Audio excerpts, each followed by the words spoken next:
Good evening, ladies and gentlemen. I warmly welcome you all to this panel discussion on His Holiness the Dalai Lama's latest book, Voice for the Voiceless. In this deeply personal memoir, His Holiness reflects on the Chinese invasion of Tibet and recounts over 7 decades of Tibet's struggle with the People's Republic of China in pursuit of resolving the Tibet-China conflict. In the book, His Holiness shares how, after years of reflection, he proposed the middle way approach, a peaceful solution that seeks genuine autonomy for Tibet within the framework of the PRC, rather than the full independence. The book further sheds light on the hardship faced by Tibetans, both inside Tibet and in exile, ranging from the impact of the Cultural Revolution to the challenges of adapting to the harsh climate of India. The book also addresses the ongoing environmental degradation in Tibet and the gradual erosion of its cultural and spiritual heritage under the PRC's repressive and regressive policies. His Holiness concludes the book with an appeal to all Tibetans never to lose hope, as he expresses his belief that one day the Chinese leadership will have the genuine interest and political will to resolve the Tibet issues. This discussion is a part of our effort to commemorate His Holiness the Dalai Lama's 90th birthday as a year of compassion. And I thank you all for joining us. And a special thanks to our distinguished panelists who will lead us through the book's central themes, ideas, and its broader impact. Each of them brings a unique perspective and a deep understanding of the issues explored in this important work. Let me now invite our chairperson and esteemed panelists to the stage. First, please welcome today's chairperson of the panel discussion, Van Professor Kaveri Gill, non-resident senior fellow at the Center for Excellence in Himalayan Studies, Shiv Nadar University.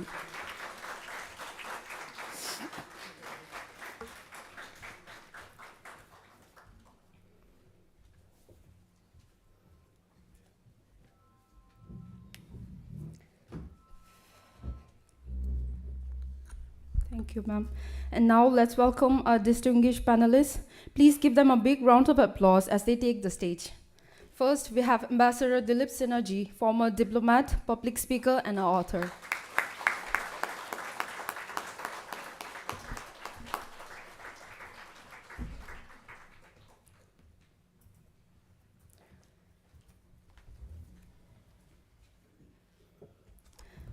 Second, we have Dr. Devendra Kumar, Associate Fellow at the Center for Himalayan Studies, School of Humanities and Social Sciences, Shiv Nadar University.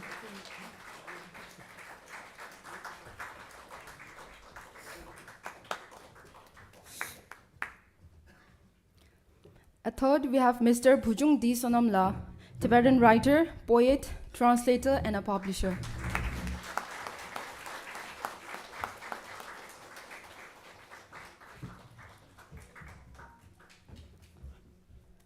Thank you. And last, we have Dr. Kumud Bansali ji, postdoctoral research fellow at South Asian University.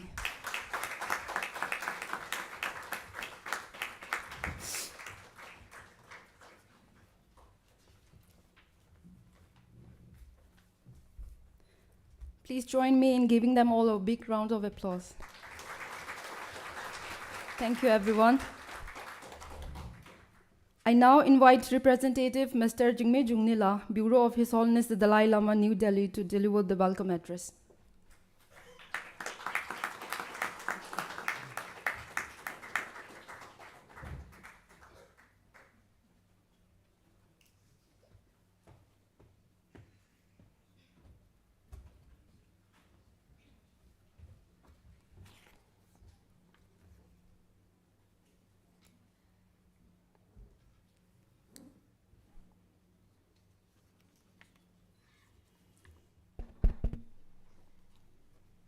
Our most respected Chairperson, Van Professor Kaveri Gill, Panelist Ambassador Dilip Sinha, and Dr. Devendra Kumar, Bhujung D. Sonam, and Dr. Kumut Bansali, honored guests and dear participants. It's my great privilege to welcome you all to today's panel discussion on the book, Voice for the Voiceless. We are truly fortunate to have such distinguished and knowledgeable panelists with us, who will share their valuable insights and expertise with us today. This book, holds a special significance as we gathered during a momentous time in our community's history from July 6 to 2025 to July 6, 2026. The Tibetans around the world are celebrating the 90th birthday of His Holiness the 14th Dalai Lama. In honor of his milestone, the Bureau and Samyeling Tibetan Welfare Office have organized numerous events throughout this year of compassion. This book, Voice for the Voiceless, renounced deeply with the values of His Holiness, has championed throughout his life: compassion, understanding, and giving voice to those who need to be heard. Today's discussion promises to be both enlightening and inspiring. We extend heartfelt gratitude to our esteemed panelists for their generous participation and to all attendants for joining us in this meaningful dialogue. Thank you, and I look forward to our enriching the discussions ahead. Thank you so much.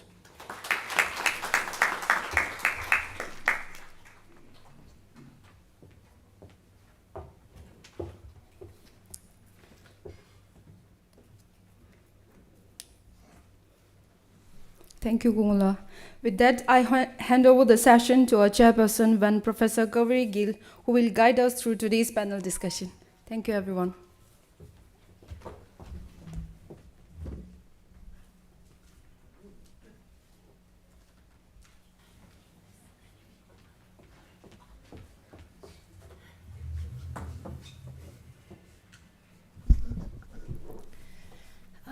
Good afternoon, Tashi Dele, and Namaste. Welcome you all for this afternoon's program. I would like to begin by thanking the Ghoton Organizing Committee, the 90th birthday celebrations of His Holiness, the Organizing Committee, for inviting me and our esteemed panelists for this panel discussion. So today we are gathered here to discuss an extremely special book. In a short 146 pages, there is a lot of material, as befits His Holiness the Dalai Lama authoring his political biography.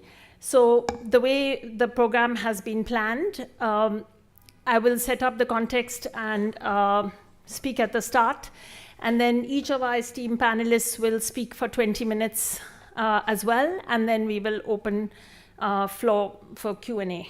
So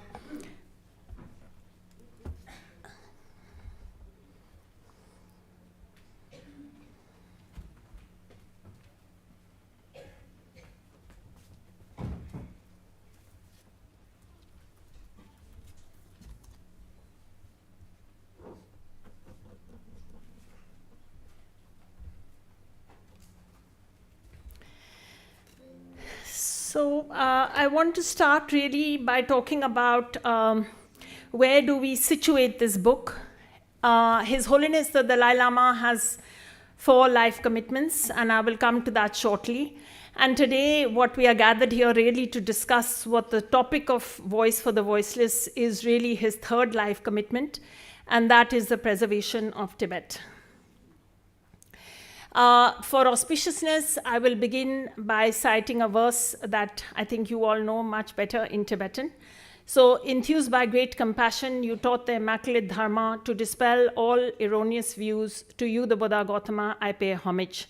This is the opening verse from Arya Nagarjuna Gonpo Lundup's Mool Madhyamika Karika, the fundamental wisdom of the middle way. And this photograph is taken in Gaya from these caves where Arya Nagarjuna has meditated, and it doesn't know, not very well known, Maqsoodpur district. Compassion alone is seen as the seed of a victor's rich harvest, as water that nourishes it, and as the ripened fruit that is the source of long enjoyment.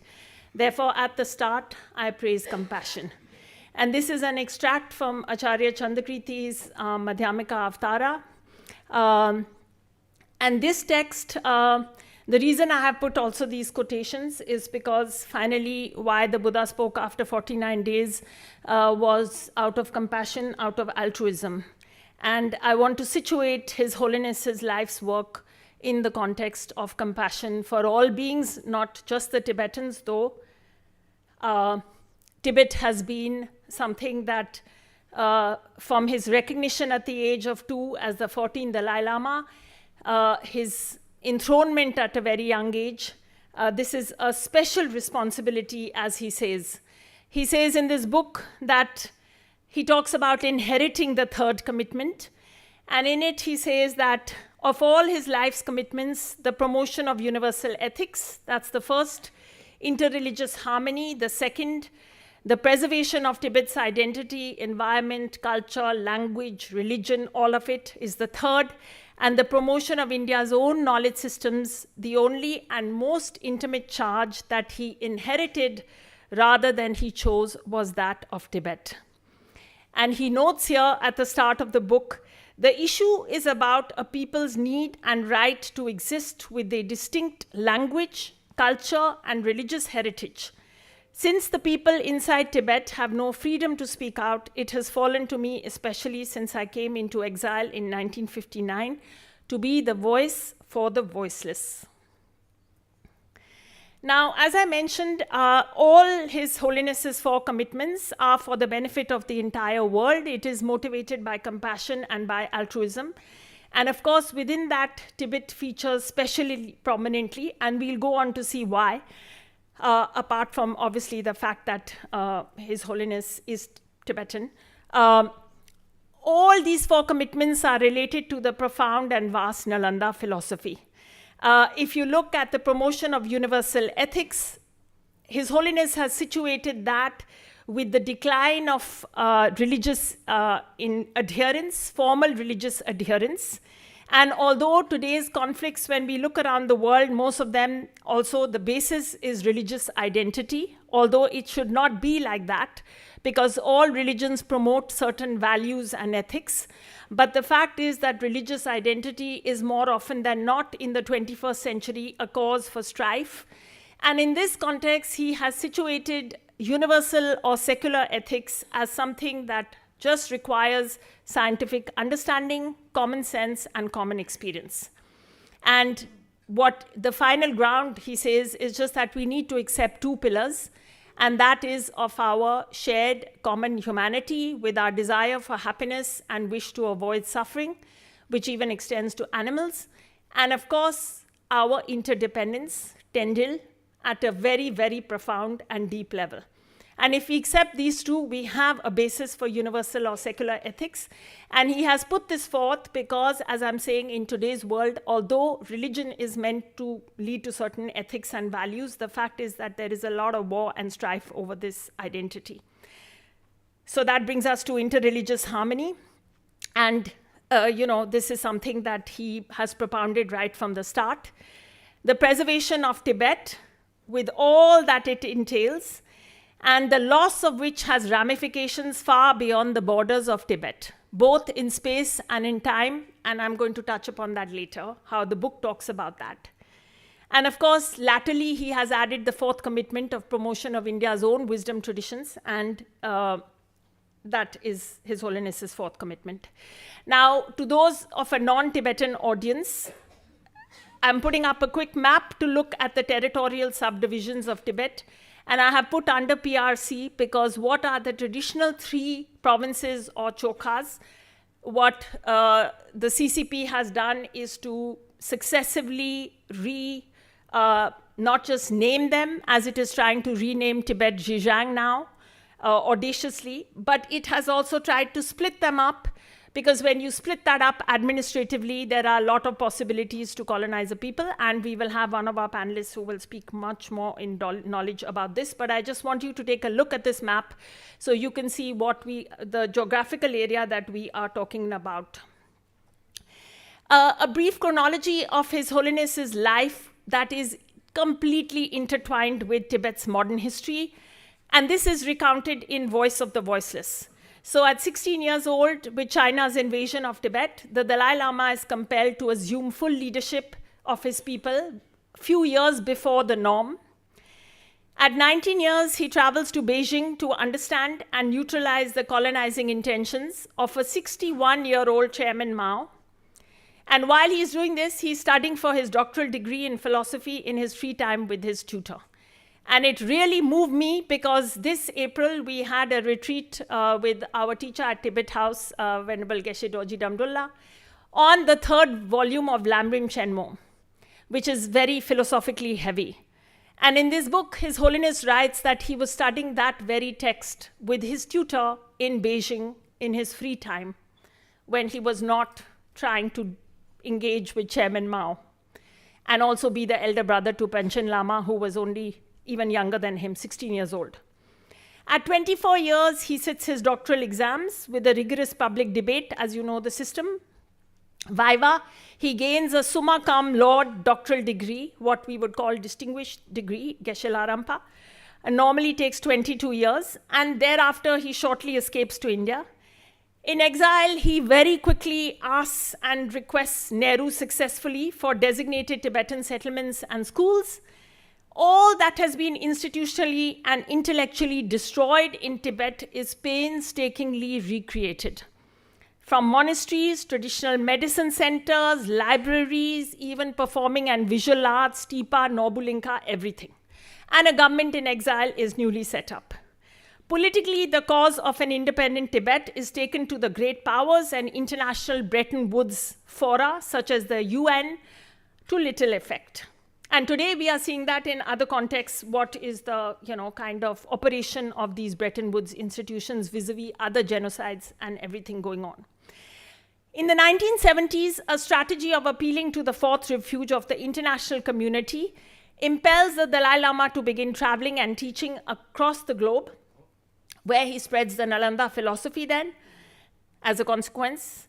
And in the 1980s, in a dawning recognition of the prevailing realpolitik, he seeds the struggle for full independence of Tibet for the middle way or Ume Lam approach of genuine autonomy within the People's Republic of China. While in this book, he acknowledges that this stance was unpopular among a section of Tibetans, including his own elder brother, Taksar Rinpoche, who writes a public admonishment. And yet, he himself continues to advocate for such freedom of expression and dissent. So in that sense, you can see that, Tibetan democracy has come of age because people are allowed to have their own views and still coexist, unlike countries where they will just lock you up for that. At 75, the Dalai Lama chooses complete political retirement, bringing to a close the 600-year-plus institution of the Dalai Lama lineage, being both the spiritual and the temporal heads of state, in favor of a full and democratic polity. So to reiterate to the audience, a religious leader who is giving up his own political power and opening it up to democracy, I don't think we will find many examples in the world today. At 90, His Holiness has confirmed the continuation of the Dalai Lama lineage as being the sole authority for the process for the selection of the 15th Dalai Lama, resting with the Ganden Podrang Trust. Now, Dalai Lama as the voice for the voiceless across the world, I want to posit here today that, of course, he was and has been consistently the voice for the voiceless in Tibet, the now maybe 7-8 million who are there. But across the world, this 7-decade-long struggle is a test case example for how it is possible to resist a very ruthless totalitarian regime in the age of surveillance and technological warfare. And as he says, it has not just survived, but actually thrived and will, if necessary, continue beyond my lifetime. He says this himself. And I say this because I myself in the university, Shiv Nada University, I'm teaching a course called Great Powers and Nonviolence as Principle and Strategy with respect to China and Tibet. But it could really apply to any other great power and it is colonized countries, right? And we live in a world today, sadly, where there are many such examples. Now, Mao was right to respond to His Holiness's escape in 1959 when he heard that the Dalai Lama has escaped. He says, we have lost. Because as His Holiness has recounted in the book, he has lived to witness 5 different eras of Chinese leadership, very different. Mao, Deng Xiaoping, Jiang Zemin, Hu Jintao, and now, of course, Xi Jinping. with tremendous change that is hidden beneath this apparent continuity. So he says that it seems like it's a single governing CCP, but underneath there is a lot of change. And in this book, he says that those of us who are old enough to remember the fall of the Berlin Wall and the end of the Cold War, we can therefore apply that parallel that it is not inconceivable that within our lifetimes, one day we see the demise of China. And I think that here he is indicating both gross impermanence and subtle impermanence, mitakpa. It is not that the Communist Party of China is immune to that. Now, most are not aware to the degree to which the Dalai Lama is the progenitor, not just of Gandhi as a global icon for nonviolence, but that, the degree to which he has, through the sheer weight of his moral authority and the love of the people for him, held the Tibetan people to a non-violent position, despite that they may have wanted to go in certain directions at various phases. And it is not true that from historical times beginning, Tibetan has always been a pacifist, and even we can see with the Rohingyas, Myanmar, here, there are different scenarios under which people can take to a violent approach, right? And you look at South Africa, at one point, Nelson Mandela, in the Long Walk to Freedom, he talks about their decision to go towards violence, right? To get the end. And here the Dalai Lama has said, no matter what, we will not move from this position of non-violence.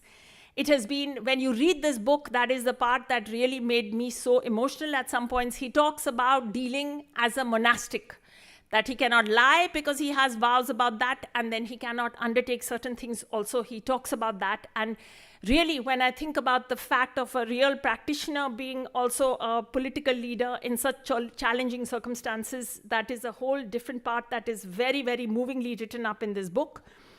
But I will also say this is the Dalai Lama's political astuteness. It's both principle and strategy. And like the one thing I want to emphasize here, and that I want to say that what is the difference between Gandhi's approach towards nonviolence. Of course, he admires him greatly. He talks about in 1956, when he came before 1959, he goes to Gandhi's Samadhi shrine. Then what he makes a prayer there that, no matter what happens, if I can be following you in times to come. But what is driving the Dalai Lama is fundamentally the ontological reality of emptiness and shunyata, and what are its normative implications in the world of interdependence and conventional reality. And their non-harm for the other is a critical principle. And I think that, this is a very radical form of compassion. If you read in this book, and beyond that 146 pages, there's an appendix which has outlined the middle way approach, where the basic stance is, listen, okay, China's colonized us, now China's taken over the territory. Now, China's interests are territorial integrity, right? Even though it has taken our land and our country. Now, we need to come to some solution that is respecting their interests with our interests. This approach of Ume Lam has its roots in Nalanda philosophy and the Buddha's teachings. And to understand that, it is something that I feel is not known enough or thought about enough, right? And it is a very radical form of compassion that is being, here held to under the most difficult circumstances, because you are here exchanging self for other. Why did the Kadamba teachers and other people, they put the real secret teachings was not only Tantra, the real secret teachings was exchanging self for other. Bodhicitta, Jangchup Sem. It is not easy. And in this scenario, what His Holiness has done is actually live that out in a political sphere. And I think if the world was not so scared of China, he would be recognized today as in a much more formal setting, just as he got the Nobel Peace Prize in 1809. He would now be recognized further for today being a modern example for the world that yes, a non-violent path as principle is possible.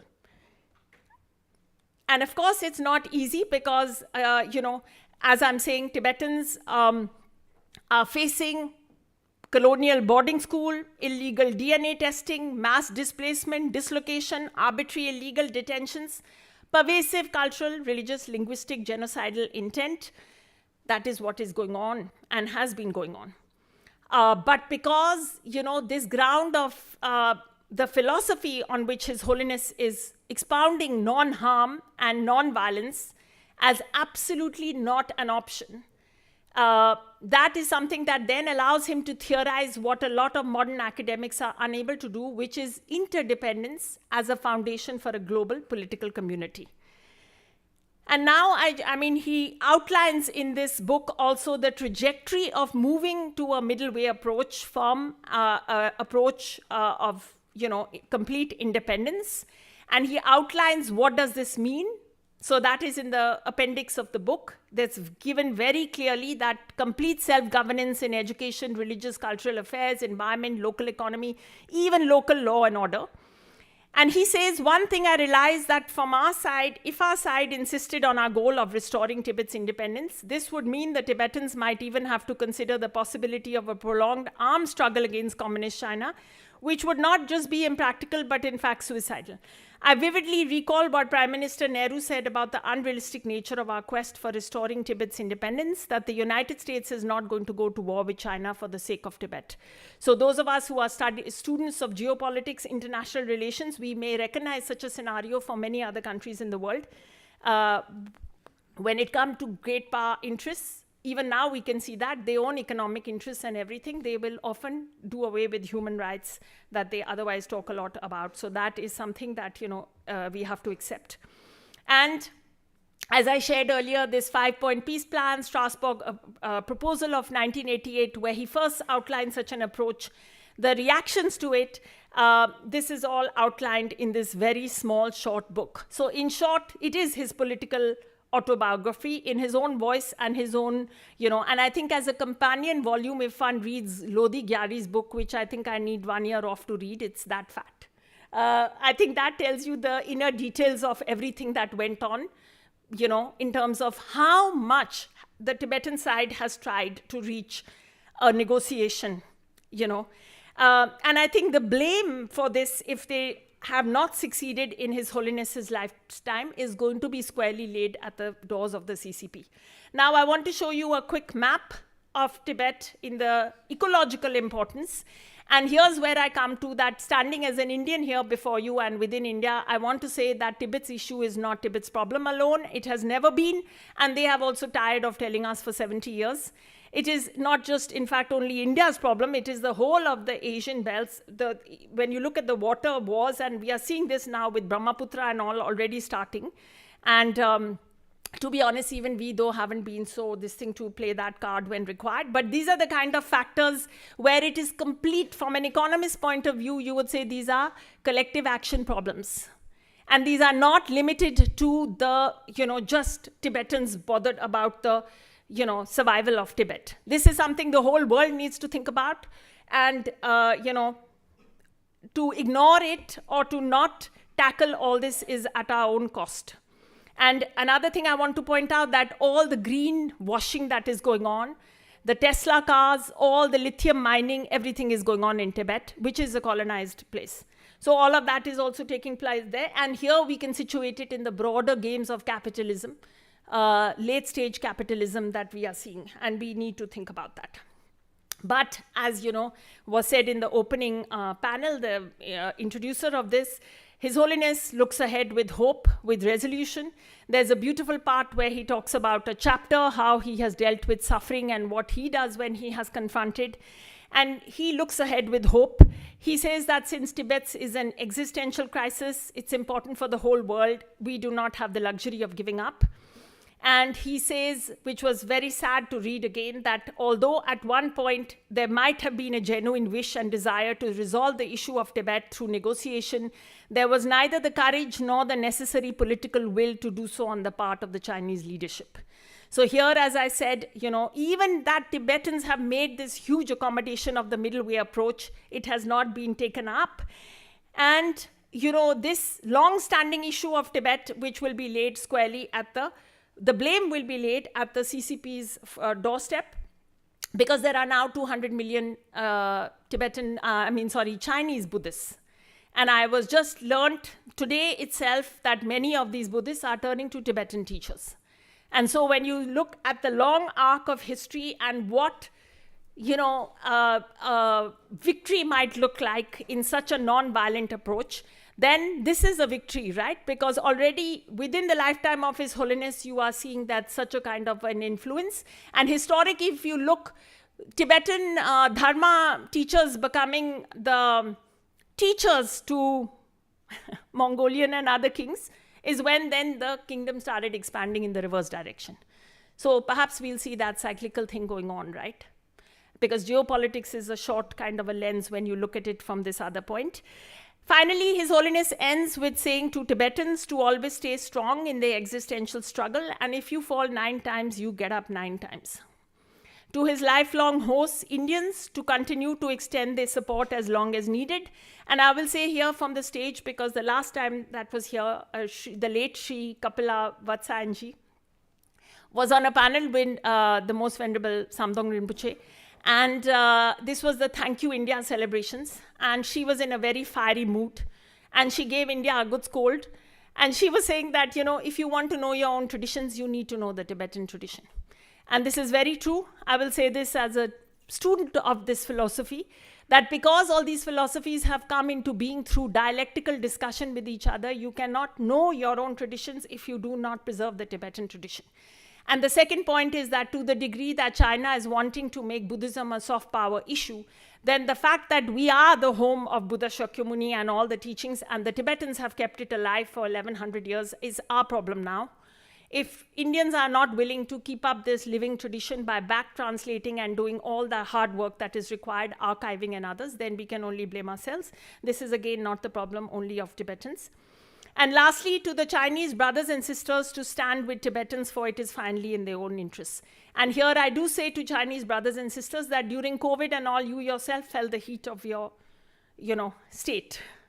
How many of the youngsters may not want to also be undergoing that kind of thing? This waits to be seen, right? Because in terms of economy, they have gone hyper-capitalism. And sooner or later, the demands of hyper-capitalism politically is freedom. So that day may also come. And finally, I want to say that where the Dalai Lama has succeeded, and this is something I will end on this note here before we have a wonderful set of panelists. In exile, to give young Tibetans the feeling that you are their mother and father, this is what His Holiness has achieved. Because when the educational system was set up in exile, there was a lot of talk about the seeds of Tibet. And the seeds of Tibet today, then you will hear from one of them, but there are many, many. They are all spread out. They are superbly educated. They have extreme talent in terms of activists, academics, authors, poets, artists, filmmakers, musicians, and others spread across the free world. So history will also judge who are the winners and losers in this. And in any case, when non-violence is your approach, I think His Holiness will be the first to say that he himself is also not just for Tibetans, he is for all Semchen, all sentient beings, and that is what he has displayed through his life. So with that, I want to say Tunkar Tashi Dele and Ghoton Tashi Dele to His Holiness, prayers for him to live long. And with that, I turn to our first panelist, who is Ambassador Dilip Sinha. A very quick introduction. He's a writer and a public speaker, and he served in the Indian Foreign Service from 1978 to 2014, in the course of which he became India's ambassador to the United Nations in Geneva and to Greece. He was also head of the international organizations and the Pakistan, Afghanistan, Iran divisions in the Ministry of External Affairs. He worked in the Prime Minister's office during the term of Prime Minister Narasimha Rao. He resides in Delhi and has authored 2 books, one very recently, fantastic one, Legitimacy of Power, The Permanence of 5 in the Security Council, and Imperial Games in Tibet, The Struggle for Statehood and Sovereignty. So over to you, Ambassador Sinha. 20 minutes, thank you.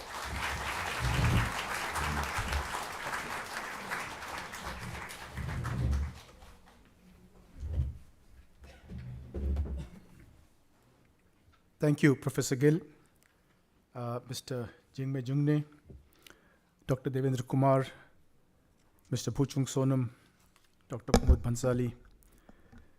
I am really honored to be invited here to speak on the book of His Holiness, but it's also very intimidating to speak here in front of so many experts.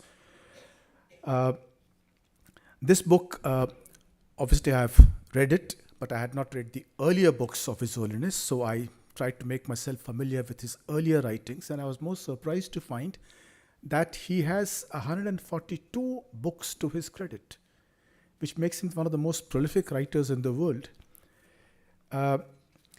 Few leaders in history have been able to achieve the status that he has in their country and the world that His Holiness has. He symbolizes his people. He's their spiritual leader, having led them through the most difficult phase of their history.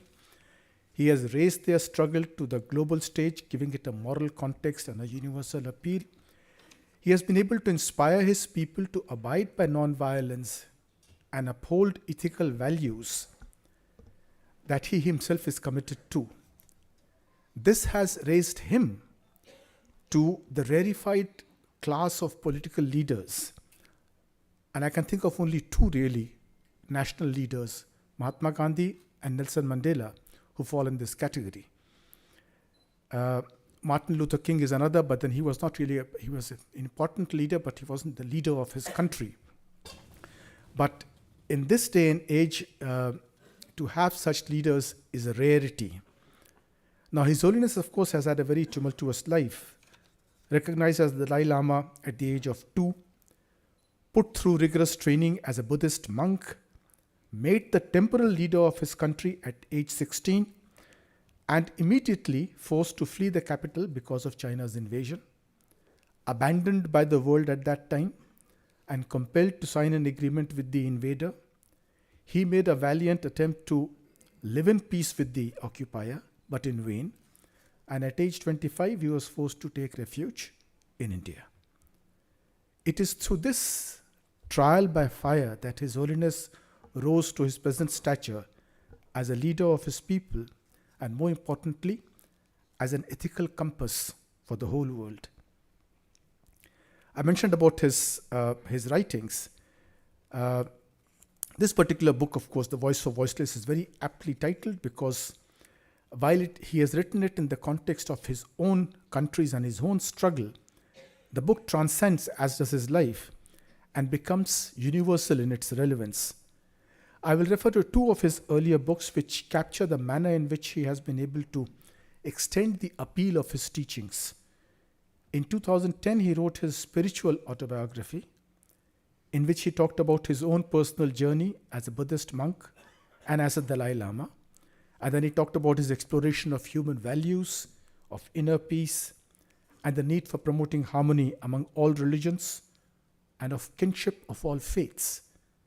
Then 2 years later, he wrote Beyond Religion, Ethics for a Whole World, where he talked about an approach to ethics based upon universal rather than religion-based teachings.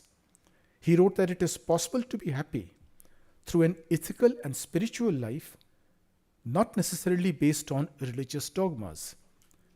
Now, His Holiness, of course, as we all know, has written and preached extensively on Buddhism, especially Tibetan Buddhism and Mahayana Buddhism, but he does not tie himself down just to these. He transcends religion, and he has always talked about the many ways of attaining nirvana. His Holiness's political journey has been and continues to be the most challenging. China calls him, as you all know, a spiritist and a wolf in sheep's clothing. He must be the gentlest of wolves in the world. His Holiness has always kept his discourse at a much higher level than this. He has described China as a foreign, unwanted and oppressive occupier in Tibet, but his criticism has never become personal, and he has repeatedly said in his book that he does not hold any animosity towards the people of China. This does not, however, blind him to the political problems that he has faced in dealing with China. In the book, he has written in detail about the talks that took place between his representatives and Chinese leaders over a period of about 20 years. And he writes quite dispassionately about the negotiations that took place, but he says that negotiating with the Chinese was very difficult. China often misrepresents statements.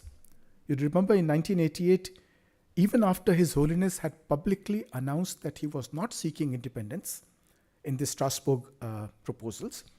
The Chinese embassy in Delhi issued a statement that his Strasbourg proposal could not be a basis for talks because he had not relinquished the demand for independence. This was contrary to what His Holiness had said very clearly both in the US and before the EU Parliament. Now, his assessment quite accurately is that China is not serious about seeking a solution in Tibet because it is not prepared to concede that there is a problem or wants to suppress any problem that may be there. His Holiness also writes about the problems he dealt with in taking care of the Tibetan refugees in India after 1959, his tireless efforts to promote the cause of his country and take care of his people in exile. His task, of course, remains unfulfilled, but he can take solace in the fact that he has been able to put Tibet's plight on the global map, helped his people in exile to become self-dependent, self-confident residents, living in harmony in whichever country they live with the local people, and without losing their Tibetan identity. This is no mean achievement. And this has been made possible by the emphasis that His Holiness has always had on modern education and the promotion of human values among his own people, and now, of course, transcending that to the whole world. To me personally, what appealed the most in the book was the chapter on how to deal with suffering. It's interesting to see how, despite the fact that he's a monk, he's a religious monk, but the advice that he gives is very practical and very doable. He writes about human behavior and how it impacts personal happiness. He writes about the importance of forgiveness and compassion in one's peace of mind, and how one's own suffering can be alleviated by helping others.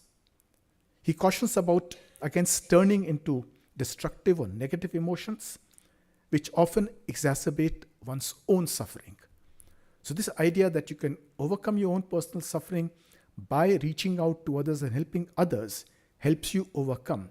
So the advice is not very spiritual or very religious. It's a very practical advice to help a person overcome personal suffering, which is one of the problems that all of us face in our daily lives. His Holiness has also not held back in expressing his emotions. One of the things about him is his frankness, the candor with which he writes. For example, at one place in the book, he writes that when Tibetans rose in revolt against the Chinese in the 1950s and there was violence, he writes that part of him admired the guerrilla fighters who were putting their lives at risk. And he wonders at this point what advice Mahatma Gandhi would have given him in such a charged situation. But the book is not just about Tibet and its struggle. His Holiness has expounded his views on a host of current global problems. On human rights, for example, he's come out with a very striking view that human rights are not necessarily, as many people say, based in cultural context or regional context. Human rights are universal, and I'll quote here from the book: "There is nothing east or west, north or south about human rights. I deeply believe that the principles laid down in the Universal Declaration of Human Rights constitute something like a natural law that ought to be followed by all peoples and governments." Now, this is a very enlightened view of human rights, which is often questioned by leaders of countries that do not really believe in human rights, but they try and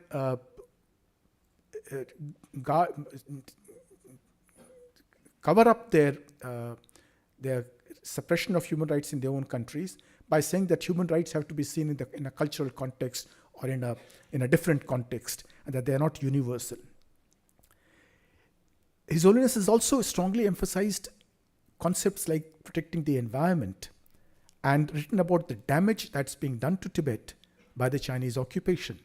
And as Professor Gill mentioned, this is something that all countries in the region have to worry about, because Tibet, as is well known, is the third pole, which determines the ecology and the environment of all the countries and all the regions around Tibet.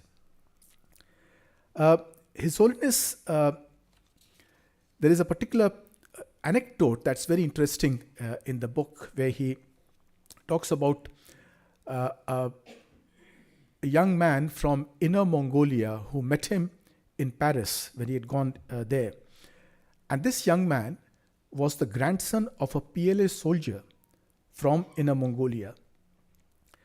And the PLA soldier, the young man told His Holiness that his grandfather had been a PLA soldier which had invaded China in 1950. And the young man told His Holiness that his grandfather had told him to apologize to him for participating in the invasion. And this is the kind of appeal that His Holiness has to people across, including inside China. In the book, you also find a lot of political sagacity and unselfishness and a certain dispassionate way of his ability to look at institutions, including his own, the institution of the Dalai Lama. He separates the institution from his own country. He points out, for example, that the Dalai Lama has been there for 500 years, but Tibet has a history that goes back 2,000 years. So this understanding prompted him to create democratic institutions that would lead his country into the future. It has enabled him to write about the need for the people of Tibet to even examine the continuity of his own institution. And he's gone through that whole exercise, even most recently when he, for example, announced of his on the issue of his reincarnation. For example, he said on reincarnation that it is totally inappropriate for the Chinese Communist Party, which does not believe in religion, in the past or future lives, to interfere in the process of selection of reincarnation. It reveals double standards. And China, he maintains, has always... China maintains, of course, that it controls the process of selection of reincarnation. It has all kinds of procedures laid down for it. But His Holiness said that the very continuation of the institution depended upon the people. And between 2011, when he first made the announcement, and last month when he said that this institution would continue, he said that he received numerous petitions from people asking him to continue the institution. So he said that since his task was unfulfilled, incomplete, he would reincarnate. And the reincarnation, of course, would be decided by his office, the Garden Forthorn Trust. And but this ability to look at the institution from a distance is the remarkable quality that he has, and he displays that in his book. And the other point that he has made, that he will reincarnate in a free country, because if he's going to continue his work, then that can only be done in a free country. So you find in an institution that's deeply based in faith and belief, you still have a very logical and a democratic way of proceeding, which raises him and his institution to an extraordinary level. And it is this candor and frankness that draws the sympathy and support to him and his institution all across the world. The international support for the right of Tibetans to select the next Dalai Lama comes from the people of the world, from media, members of parliament, not so much from governments, because governments are more concerned about what they import from China and the political relations with China than with other ethical and moral issues. China, of course, is now rewriting the history of Tibet. It's renamed it. It has started referring to Tibet and Nepal as the Himalayan world, Pakistan as the Gandhara world, Uyghurs are called the Uyghur, the Turkic people are called Tujue, I don't know what they call Tibetans. If Xizang, it is Xizangese, or I would like to know what the Chinese call Tibetans as a people. But as I said, they call the Turkic people Tujue, and they call the Uyghurs Huihe. So these are all signification of names. And here I'd straying a little bit from this, if I have the time, to mention 2 points that I learned recently from a person who was an advisor to the American President George Bush. And he narrated in one of the conferences that I had gone to about the experience of His Holiness with American presidents. And that's not directly related to the book, but I think it will be interesting to know that George Bush Sr. was the first US president that His Holiness met. But thereafter, he developed very close relations with both President Clinton and President George W. Bush Jr. And there was a particular reason why this personal relationship developed. Because when the American president wanted to meet the Dalai Lama, the Chinese protested and said that they should not meet.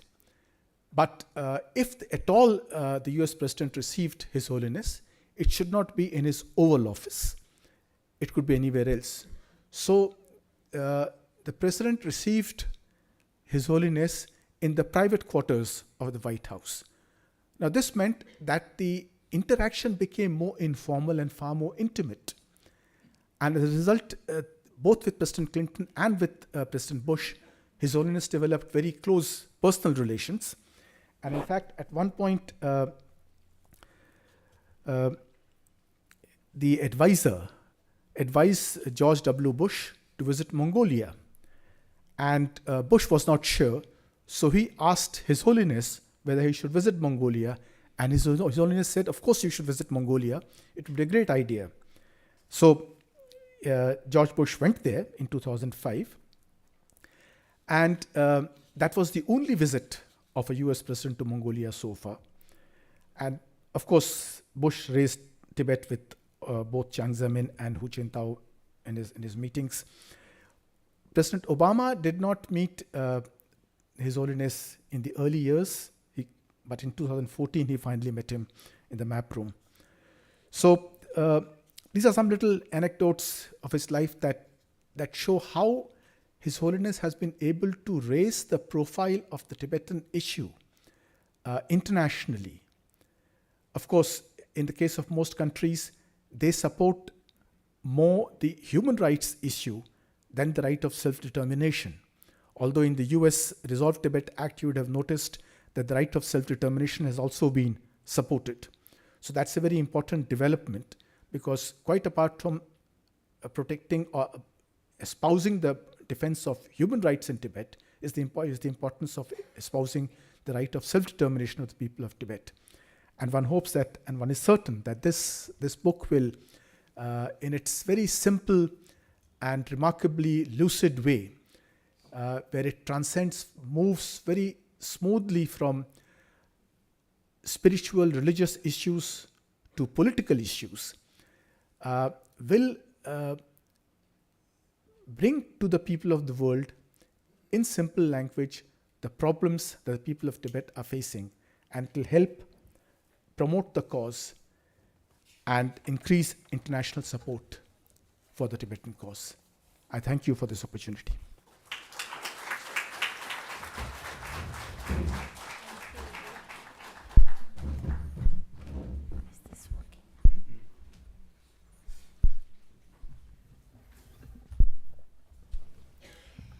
Thank you so much for that, Ambassador Sinha. And I heard reliably that I think George Bush Jr. offered His Holiness some biscuits, and then His Holiness was taking a biscuit and he said, actually, that one's better. And that was the beginning of their friendship. So our next speaker is Dr. Devendra Kumar, who is an Associate Fellow at the Center of Excellence for Himalayan Studies, School of Humanities and Social Sciences, Shiv Nada Institution of Eminence. Dr. Devendra holds a PhD in Political Science from the Department of Political Science, University of Hyderabad, and his doctoral thesis examined domestic policies and China's approaches to the international in the post-1978 period, with particular focus on the political legitimacy of the Communist Party of China. His research interests include China and the international order, political legitimacy of the CCP, territorial sovereignty questions in China's peripheries, and political economy with particular focus on Western regions of China and intellectuals and party ideology. Over to you.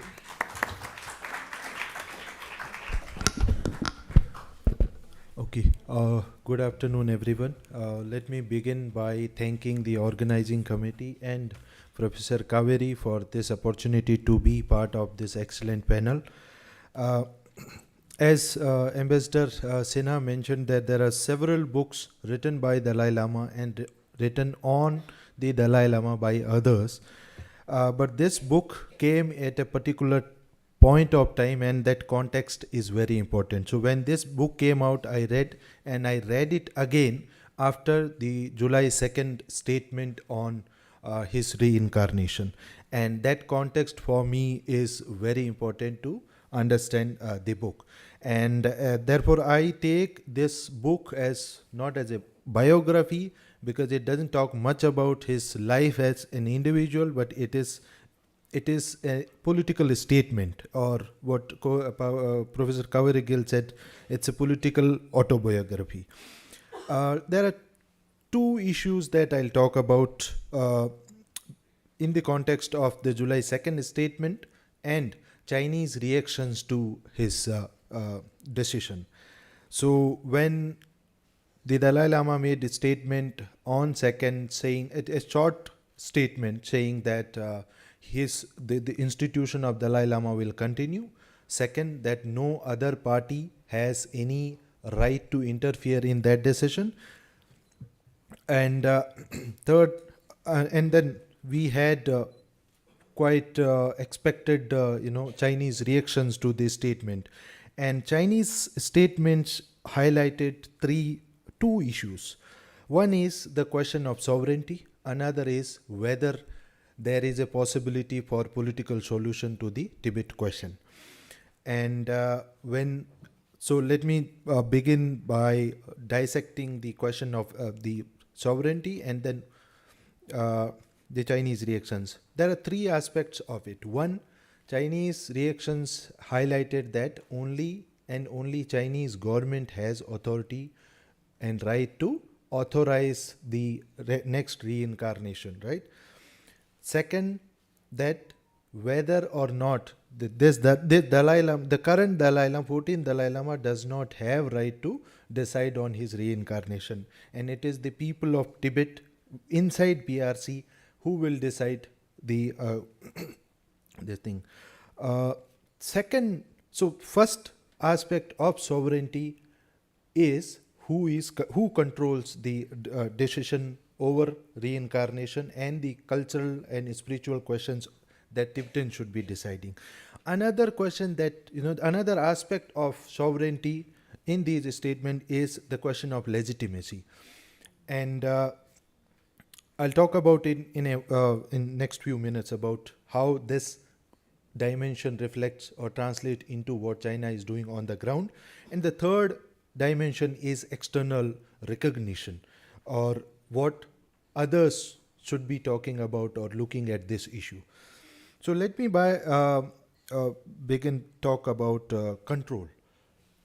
Now, China has been in Tibet for last 70 plus years, right? And for a long time, it has claimed that it has absolute control, and Tibetans support its policies and rule. But when we look at few instances and what China has done in response to those incidents, we see that China is still struggling with control, legitimacy in Tibet. And let us look at the protest in 2008 and what happened after that. So when Tibetans rose against Chinese government in 2008 across Tibetan areas, one of the issues that Chinese leadership, both at provincial level and national level, identified was that Chinese state has weak state capacity. And another issue is that it has weak legitimacy among Tibetans. So, in response to, to fill in the gaps or make up for these two weaknesses, what it has done in Tibet since 2008 is point one, the Chinese government has, or the party has remade the composition of leadership, and this is something that I have worked on. I'll just give you a brief summary of what we have found out, and you may read the longer papers, detailed papers on this issue. So, while Chinese government claims, and in successive white papers, it has claimed that Tibetans are masters of their own house, that, or as party promised them in 1950s, right? So if we look at the overall number of officials or cadres in Tibet, that statement holds true in a sense, right? Because if you look at the cadres from local level to national level, number of Tibetan cadres are greater than the Han cadres in Tibet. But what has party done in post 2008 period is that it has remade the composition of leaders in key party and state bodies, which are powerful in decision making processes. And if you look at the party standing committees from provincial level to local level, they are all now, the Han Chinese cadres are now almost 50%, reaching 50%, or in some cases, for example, standing committees of the parties, they have crossed 75% in many of these localities. That's one. Second aspect of this aspect of remaking of the leadership is that it, for a long time after 1989 protest, China brought out new policy to bring in Han cadres, which is through Tibet Aid program. And for a long time, it depended on the Tibet Aid cadres who are chiefly Han, and they usually come for 1 year or 3 years to administer the projects which are funded by the partner provinces from the inland provinces. Now, for a long time, these cadres came to dominate local level positions.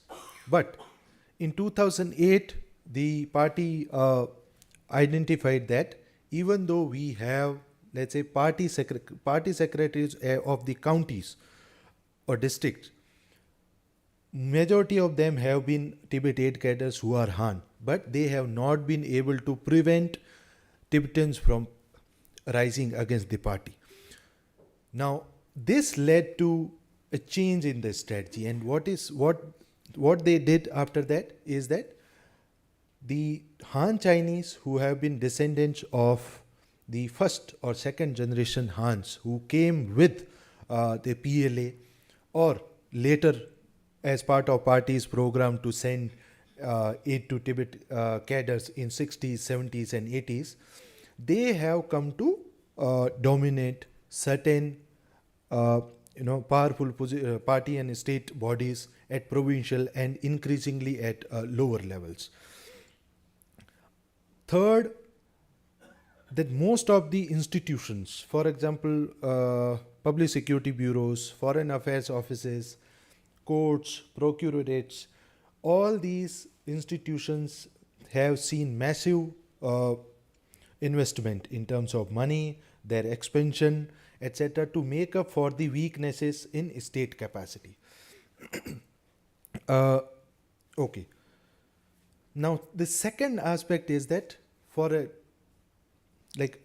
post 1989 period, one of the decision which has taken shape over a period of time is the question of religion. And 1989, the incidents from 1977 to 1989 and then martial law taught the Chinese leadership that they cannot go with the relaxation of in religious and religious affairs, and therefore they have to manage this question. And what have that policy become after 30 years is this, that if you look at Chinese policies in Tibet, there are two extremes. One is targeting complete transformation of Tibetan society, which means that erasure of Tibetan identity, language, etc. On the other hand, you have, and that approach has been in practice for some periods, at least in 50s, for example, and in 80s again, to a certain extent. And that approach is that you give maximum, autonomy in cultural, political, and other spheres. Now, in post-1989 period, what has become a policy on religion is that the party is co-opting certain aspects of Tibetan culture and suppressing or erasing other aspect. And this I have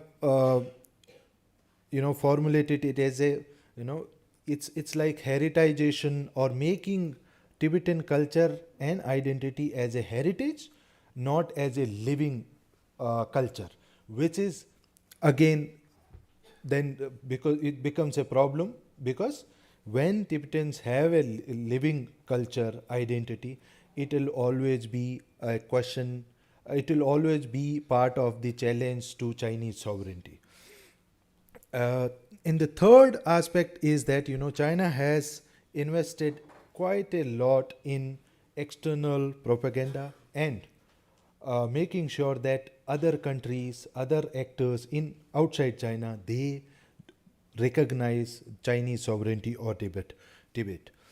Now, this whole question of over sovereignty, if we look at Chinese reactions, it is basically about making sure that even Dalai Lama, obviously he has recognized Chinese sovereignty since 1980 mid 80s, but there is still a lot of hesitation in terms of whether Chinese wants to negotiate with Dalai Lama and resolve this by negotiation, or as in this book the Dalai Lama talks about Chinese approach as a wearing out approach, meaning that Chinese wants to wait and make sure that Tibetans get tired over it. Now, is there a possibility for political solution, and what conditions can lead to such possibilities? Now, Dalai Lama in this book, on last paragraph of 13th chapter, he mentions that there is a lack of political will, or intention on part of Chinese leadership, that they might not, or they do not want to resolve this issue by negotiation. And that's the question that that becomes very important. Now, when we talk about possibility of political resolution, there are few dimensions here. One is, when Dalai Lama has made statement on July 2nd, he has in a way left an option open for political negotiation once again, as their Tibetan exiles approach has been for since 1980s, right? So while he has said that Chinese government does not have right to interfere in this process, he has also not said that next Dalai Lama will be born in free world or in India or elsewhere, right?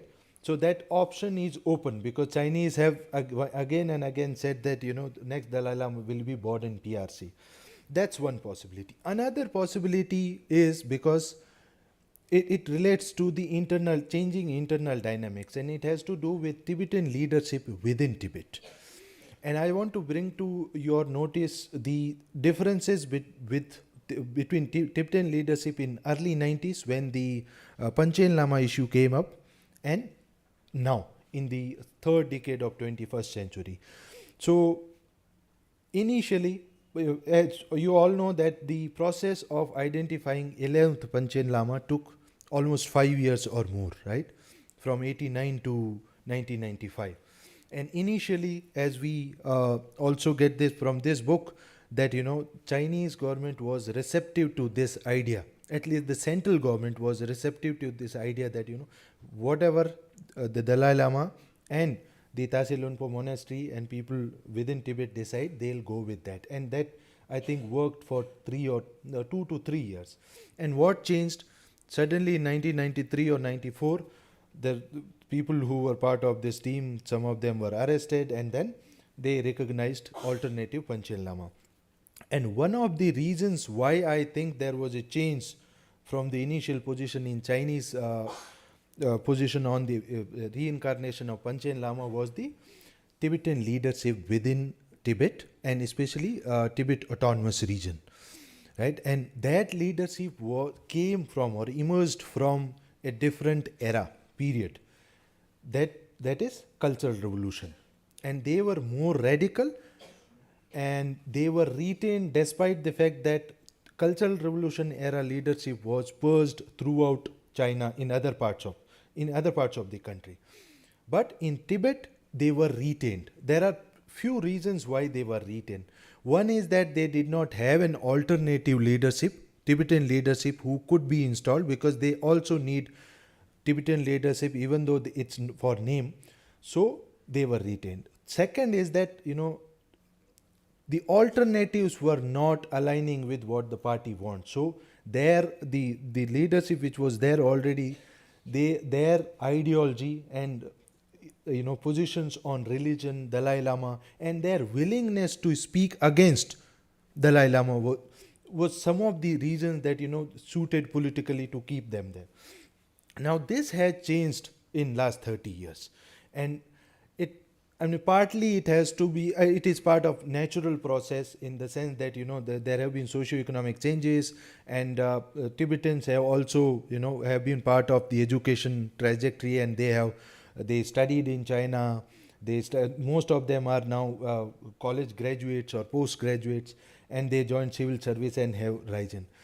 Another reason is that, for a long time, the higher education was only accessible to very few people in Tibet. In the sense that if you look at the official statistics by Chinese government, till 1990s, only 0.9% of people in Tibet had access to higher education, which means that most of these the focus of the higher education was on cultivating Tibetans who could be co-opted as leaders in Tibet. Now this has changed. Lot more Tibetans are now studying in higher education. In addition to that, most of the Tibetan leaders now, that those who have risen in the hierarchy within Tibet, are those who have studied in mainland China, and which means that they know Chinese, unlike the previous Tibetan leadership. They are well versed in party ideology and party discourse, and their position on religion is not much known. So, for example, 2 weeks ago, Karma Chetan, who is the Tibet Autonomous Region government chairperson, he made a statement as part of a conference in Beijing on the occasion of the press conference which was organized as part of 60th anniversary of establishment of Tibet Autonomous Region as a province. And he made a statement reiterating the same thing, saying that the Tibetans within Tibet has right over deciding who will be Dalai Lama, and then the next Dalai Lama will be born in Tibet. But as I understand it, he has made that statement as part of regular press conference reiterating the political position. Now we do not know what his religious position are, but if you look at this generation of leadership who is at the helm of affairs in Tibet, they are not anti-religion as such. And we have, a lot of Tibetans who come from Tibet have told me that how people perform or adhere to their religion, right? Therefore, this opens up a possibility that if central government decides to resolve this issue or negotiate or make a deal with the Dalai Lama, then I think it will be possible that they will not have any resistance from the this thing. But there is another issue which is very crucial, and the book talks about in detail, is that Tibetans want to have negotiation with China based on the middle way approach, and they want to have a democratic Tibet, which is again ideologically problematic. Why? Because the idea of sovereignty that Chinese Communist Party has is different from what this idea gives. Even though Tibetans articulate express their support for Chinese, the People's Republic, and the willingness to be part of People's Republic, but how do they want to be part of? That's again a question, and I think that will be again a blockade. And when His Holiness Dalai Lama talks about this issue in several places in the book, not explicitly some places, but implicitly, he is talking about these challenges. And when he talks about the failures or Chinese unwillingness to talk about certain issues since 80s, it is these challenges that their idea of, even though they say Tibetans say we are part of China, let us now negotiate what kind of things we want to have. And this is the key issue that is one of the barriers. And with that, I'll stop here, and thank you so much. Thank you so much, Devendra. Fascinating insights from the ground. Our next speaker is Bhuchung D. Sonam, who is a writer, translator, and publisher. His books include Songs from Devachin, Songs of the Arrow, and Yak Horns, Notes on Contemporary Tibetan Writing, Music, and Film and Politics. He is a founding member and editor of Tibet Writes and its imprint Blackneck Books, which promotes and publishes the creative works of Tibetans. His writings are published in the Washington Post, Asahi Weekly, Journal of Indian Literature, Himal, South Asian, and Tibetan Review, amongst many others.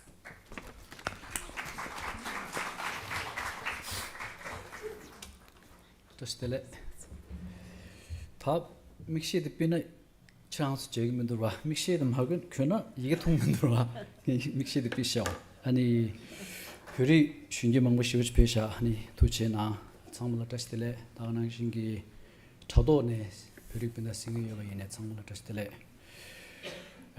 Touch the leg to the wonderful audience here, and also touch the leg to our brothers and sisters who might be watching online. When I said yes to this panel discussion, I thought this was going to be an informal, small discussion at a university or school or something like that. And the very next day, I received the names of the panelists, and I panicked, really. I am a small-time Tibetan writer stuck in Dharamsala, and there is no way that I could match the depth of experience and intellectual insights that Dileepji has, and the scholarship that the two wonderful other speakers have. So that is one of the reasons why I have written down what I have to say, though, so that I won't make a fool of myself. This book, as Dileepji and Devendraji has spoken about, has many different threads. Depending upon who the reader is, you can draw your own conclusion based on your experience, how you perceive it. I'm going to talk about one of them, nonviolence. Nonviolence is easy to talk about and to advocate, especially when you have an audience, an educated audience, whose lives are comfortable, and in many ways who don't have to face any major struggles in their lives.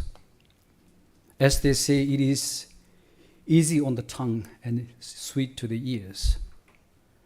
But as a practical tool, it is extremely difficult to apply in life and death situations.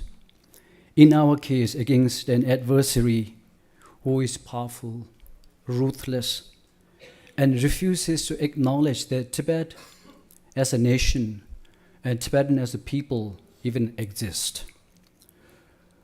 One of the central themes of this book, The Voice for the Voiceless, is the practice of nonviolence, as I said before. In the face of all the destructions that has taken place in our homeland and the insidious policies that continue in occupied Tibet, policies that are designed to eradicate our culture, our language, and our way of life. And nevertheless, we have not lost hope in our nonviolent struggle. I'm going to give you some statistics about the consequences of China's occupation of Tibet. These are more for non-Tibetans because we Tibetans know these by heart. An estimated 1.2 million Tibetans have died as a direct result of Chinese occupation of Tibet. More than 90% of Tibetan cultural institutions, including monasteries and the nunneries, have been destroyed. More than 2.5 million Tibetan nomads have been forcefully relocated in permanent townships, effectively destroying 9,000 years of nomadic civilization. More than 150 Tibetans have set themselves on fire in non-violent protest against Chinese occupation. Nearly 1 million Tibetan children are forced into colonial-style boarding schools where they are separated from their parents and denied access to their mother tongue and culture. Excessive minings have been taking place on the Tibetan plateau, along with the damming of Tibetan rivers, including Lower Yalungzangbo hydropower project, which will have unimaginable consequences for India for decades to come. Despite all of these challenges, we continue our nonviolent struggle, believing that truth and justice will prevail in the end. This book, Voice for the Voiceless, remains deeply rooted in His Holiness the Dalai Lama's lifelong practice of Buddhism and his commitment to nonviolence. He does not indulge in bitterness or hatred, even as he talks about decades of repression and atrocities I've just outlined. His moral authority, moral clarity stems from the understanding that compassion and nonviolence are not signs of weakness, but essential tools of resistance. There are critics who think that nonviolence is a knife, blunt knife that does not cut. This book challenges this notion and the assumption that political struggle must be adversarial or binary, the lens through which the world is increasingly seen today. In that sense, the 14th Dalai Lama is a powerful voice for humanity's conscience. He is also a revolutionary leader, not the kind who brings down government, but someone who fundamentally urges all of us to transform ourselves, our way of life, and our attitude away from the culture of consumerism, extreme greed, and violence. Look at the world around today. The Russian-Ukraine war, Israel-Palestine conflict, the fighting in Congo, the rise of extremism, and more crucially, more critically, the devastating climate crisis and its disproportionate impact on the poorest sections of our society. In many ways, we are witnessing a total collapse of moral values and ethical leadership. Much of the world today is ruled by leaders who behave like teenage boys, pumped with the ego and ready to fight. Devoid of any wisdom, any trust, any empathy, they have become unhinged, following the principle of I must win and you must lose, a zero-sum mentality that threatens to lead our world towards catastrophe. As you know very well, we are more interconnected than ever before in our human history. And these boundary-crossing problems impact all of us. Therefore, we need to upgrade our ethical values. And more importantly, the world leaders need to upgrade their ethical values and find a moral compass. Through his lifelong dedication to the promotion of human values and through this book, the Dalai Lama demonstrates that compassion, nonviolence, honesty, transparency, dialogue, trust, and mutual understanding are as valid and as practical as anything in our lives. Dalai Lama simply does not preach about compassion and nonviolence. He practices them every day in his life. Being compassionate is not enough, he says. You must act. This word act is all that matters. As the 11th century Tibetan Buddhist master Milarepa famously said, "Thamje nyamsu malena nge she song siya kyakjing." Meaning, if you do not practice, all your claims of knowledge are worthless. But we all know to act is hard. To practice is even more difficult. It takes weeks, months, years, even decades. But what other options do we have? What other options do we have? If I consider my own life, on top of all the collective Tibetan suffering that I have just mentioned before, and my own personal losses, the fact that my grandfather died in Tibet under Chinese occupation, my grandmother died under Chinese occupation, my father died in Tibet under Chinese occupation, my mother was in her 30s when I last saw her. She is now in her 80s. We haven't seen each other for over 4 decades. I cannot go back home. She cannot come out. You know, these circumstances make me one of the prime candidates to be a violent, revenge-seeking, radical element. Let me repeat this. These circumstances make me a prime candidate to be a violent, revenge-seeking, radical element. But the fact that I have not turned into one has much to do with the depth of our civilization, our culture, our spiritual practice, and most importantly, the leadership that His Holiness has provided. And his guidance that one act of violence brings forth another, and there is no end to it. Let me repeat this.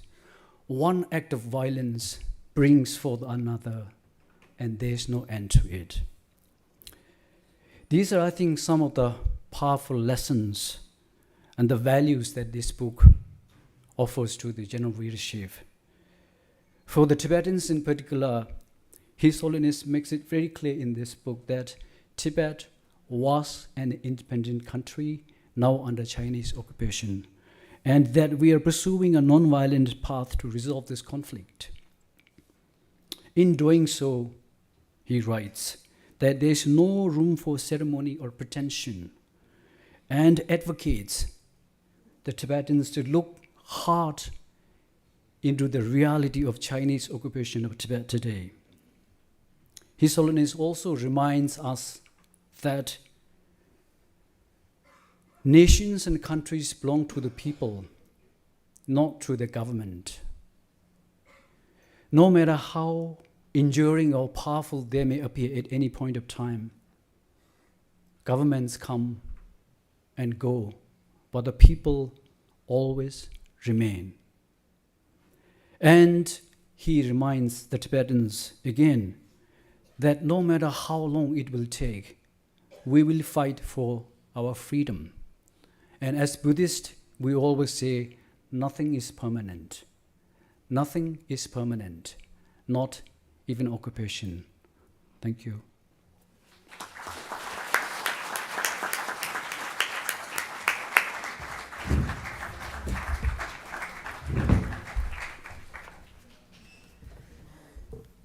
Thank you so much, Bhuchung Rao.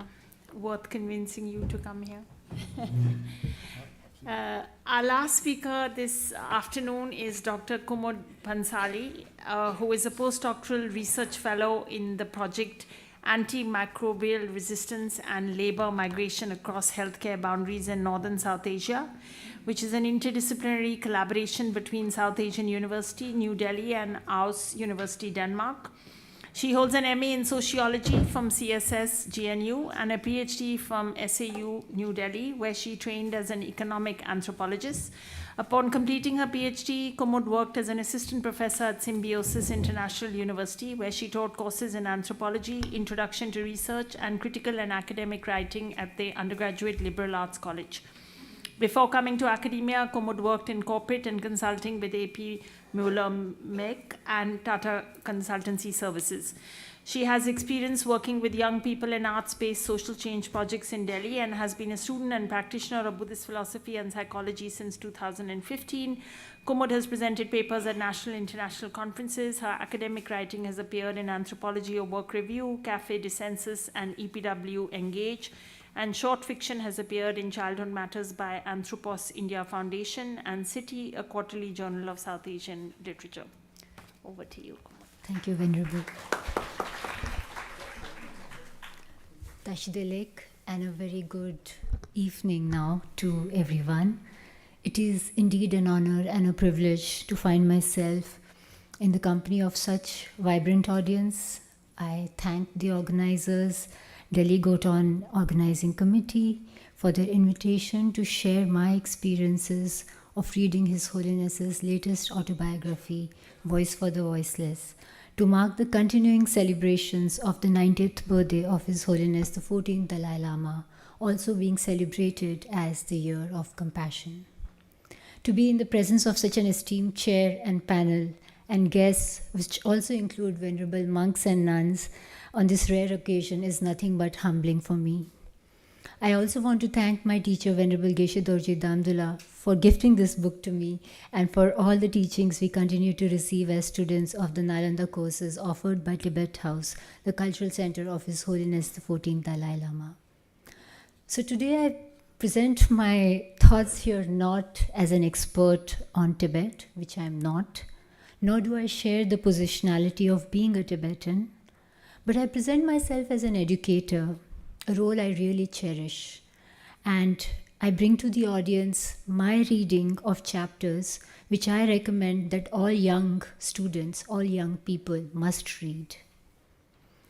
After reading the first few pages, I remember thinking about how, as a young person, His Holiness had to take upon himself this responsibility that he did not have the luxury to choose or to reject, but which was thrust upon him, something that he turned into his life's purpose. In this talk, I bring a few excerpts from the 4 chapters I felt, it would be the entire book, but these 4 chapters I felt would be particularly of interest to young people and would be inspiring for all of us, Tibetans and otherwise.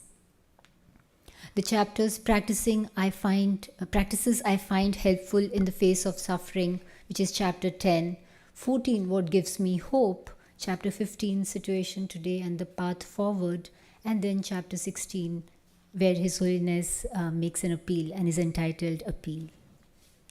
Throughout my reading, what struck me was how His Holiness constantly strives towards a common goal in the most testing circumstances. So before I get into the substantive content of this text, I would like to share with the audience here how, as an educator, there are so many ways in which books such as Beyond Religion and The Leader's Way have informed my pedagogy and also helped me have conversations with friends who work in the corporate sector. The works and the words have also helped me answer some very complex questions that my very intelligent students pose. I feel providing this background is necessary because often ideas about compassion and empathy, and what Sonam also mentioned, in the classroom settings, while they are encouraged, they get these sweet nods from senior leadership and are not viewed as practical. Although current research from several disciplines, including international relations, which focuses on diplomacy, is discussing the value of strategic empathy as an imperative if we hope to resolve geopolitical conflicts of any kind. So here are a few things I feel young people can learn from this book, and I see so many of them here, from the life that His Holiness has led, where one sees what compassion in practice looks like, compassion that is resolute, fierce, and unflinching. For example, in chapter 10, Practices I Find Useful in the Face of Suffering, His Holiness differentiates between suffering caused by natural disasters and human-made suffering. Instances of the latter include violence against each other. Here one sees how a mind trained in compassion as his would see the perpetrator and the victim connected through their shared humanity, without denying that what has happened creates suffering that is hard to bear and requires immense strength to deal with. Without losing perspective and proportion, and through humility, one can choose optimism as a basic standpoint that can be immensely wholesome for young people to remember during times of difficulty and personal and social pain. That we need not let the actions of part color their perspective towards the larger whole. This optimism as a basic standpoint, that, however bad things may seem, is particularly relevant for young adolescents in today's times, as it might help resolve some existential chaos. Because taking a pessimistic view means that one has given up even before trying. However, we should not see that it's a simplistic approach of forcing oneself to feel optimistic. As we read in the text, one need not stop at that.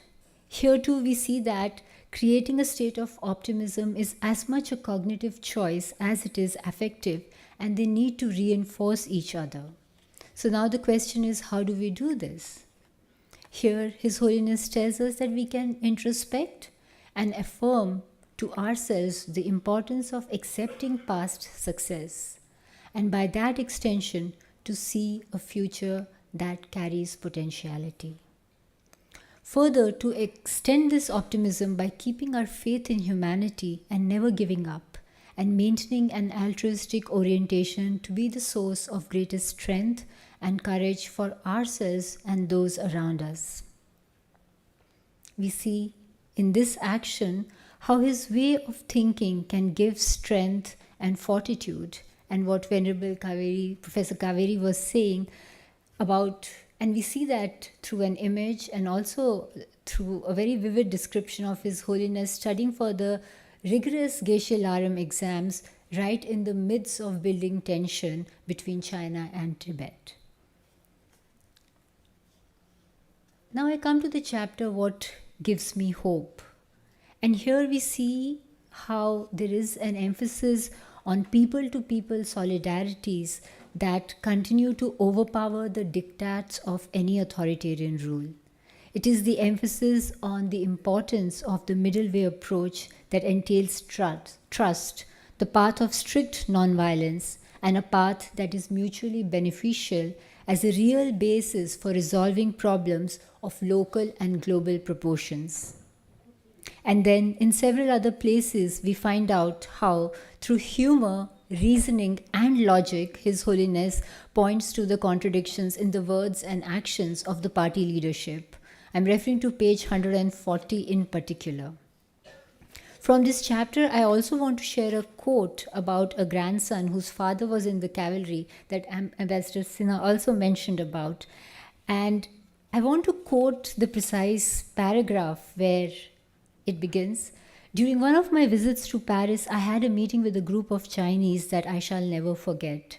One young man, a student from Inner Mongolia, stood up and said he had an important message for me from his grandfather. He explained that his grandfather had been part of the cavalry in the People's Liberation Army that attacked Tibet in 1950. All these years later, he asked his grandson to apologize to me on his behalf. I was touched by the depth of sincerity with which the grandson conveyed his apology on behalf of his grandfather. Unquote.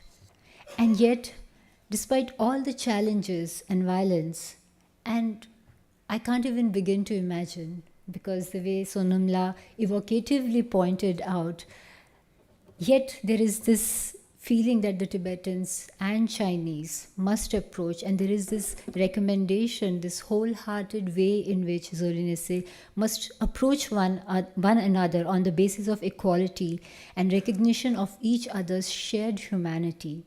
It's something to remember in times of turmoil like ours, which require patience, unflagging determination, unity, and courage rooted in clarity of our goal, with trust as the basis of true stability. This then augmented by the path of strict nonviolence and an approach that is mutually beneficial, which is the middle way approach, is a way to resolve long-standing crises. I want to now read a quote from the chapter entitled Appeal, which is chapter 16, the last chapter of the book. This is from page 144.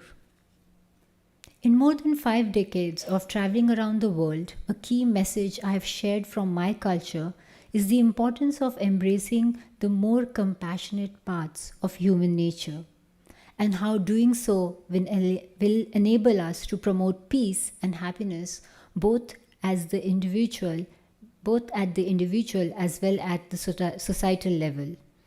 One of my deeply held convictions is that if each one of us could embrace what I call the oneness of humanity, and I would like to underscore the next part, a visceral shared sense of our shared human condition. And I want to focus on this word visceral, and what does it mean to feel within, physically, viscerally, that we are connected, as opposed to just telling ourselves that we are connected. And in the subsequent part, we read about how His Holiness always talks about our vulnerability as infants and the dependence that we have on our mothers to take care of us, but also never cease to end on this idea of warm-heartedness towards all. So throughout the text, I felt that while His Holiness calls himself a refugee who is a spiritual leader and demonstrates that challenges can be faced with courage and adaptability, with a smile and a mindset that is focused on finding solutions to problems which are indeed extremely daunting and also seem insurmountable. So now I will conclude by circling back to the classroom and assert that this is why compassion training and understanding and accepting our shared humanity and keeping it at the center during dialogue matters. We can see how educating the heart alongside the mind, where learning is focused on developing both cognitive and affective aspects, can prepare our young people for an increasingly changing and challenging world, where the ability to remember our common humanity, kindness, empathy, to foster an inclusive environment that can make them feel seen as they see, feel valued as they value, regardless of where they are in the world.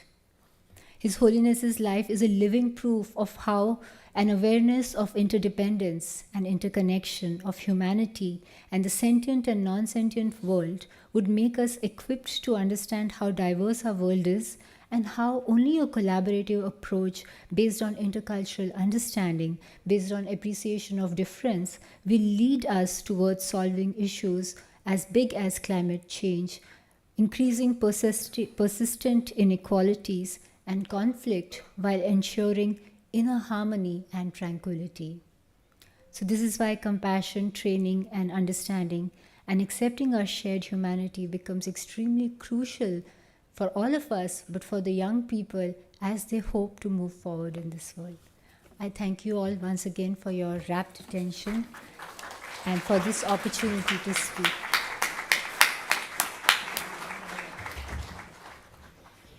Thank you so much. So thank you to this fantastic panel where all the speakers brought very different perspectives and a lot of expert knowledge. I just want to say one thing before we are in advance of time, but I want to point out one thing as we sit here in India. China was never meant to be our direct neighbor. Tibet has taken the brunt of what perhaps lies in the future of many other countries. If you think about it geopolitically, you know, the threat that they pose right now to not just Taiwan, but also for us in India, whether we talk about Operation Sindoor and all, when we really look at the powerful actors behind, and then we look at our direct confrontation in Ladakh and other places, we can look in one direction. And therefore, while we are talking about this voice of the voiceless, and we are talking about what has happened in Tibet, and as Bhuchung La narrated through their personal histories, there are academics who have written about conflict scenarios. How do two populations deal from the Holocaust, Nazi Germany, and then also South Africa, Truth and Reconciliation, people like Mahmoud Mamdani and all, and how difficult it is when, you know, there has been such kind of connections as what he spoke in his very personal account. But the fact is that, you know, this is not Tibet's problem alone, as we have seen consistently through these very, very different presentations. And I think this book, as has been brought out by each of the individual speakers, although the so-called case study could be, obviously, it is about China and Tibet, the lessons therein for non-violent struggle. And as Bhuchung said, this is very easy to talk about in theory, but to do it in practice is extremely hard. And we have talked about, you know, whether it's Mahatma Gandhi, Nelson Mandela, others who were able to, you know, have global recognition for the kind of icon, as Kumudla just said, people like Jacinda Ardern and all are talking about empathetic leadership. So here it is lived through the most difficult circumstances. And the ground-up picture shared by Devendra, that even after 70 years, there is something right about these minority peripheral regions that China is unable to, despite its might today in every respect.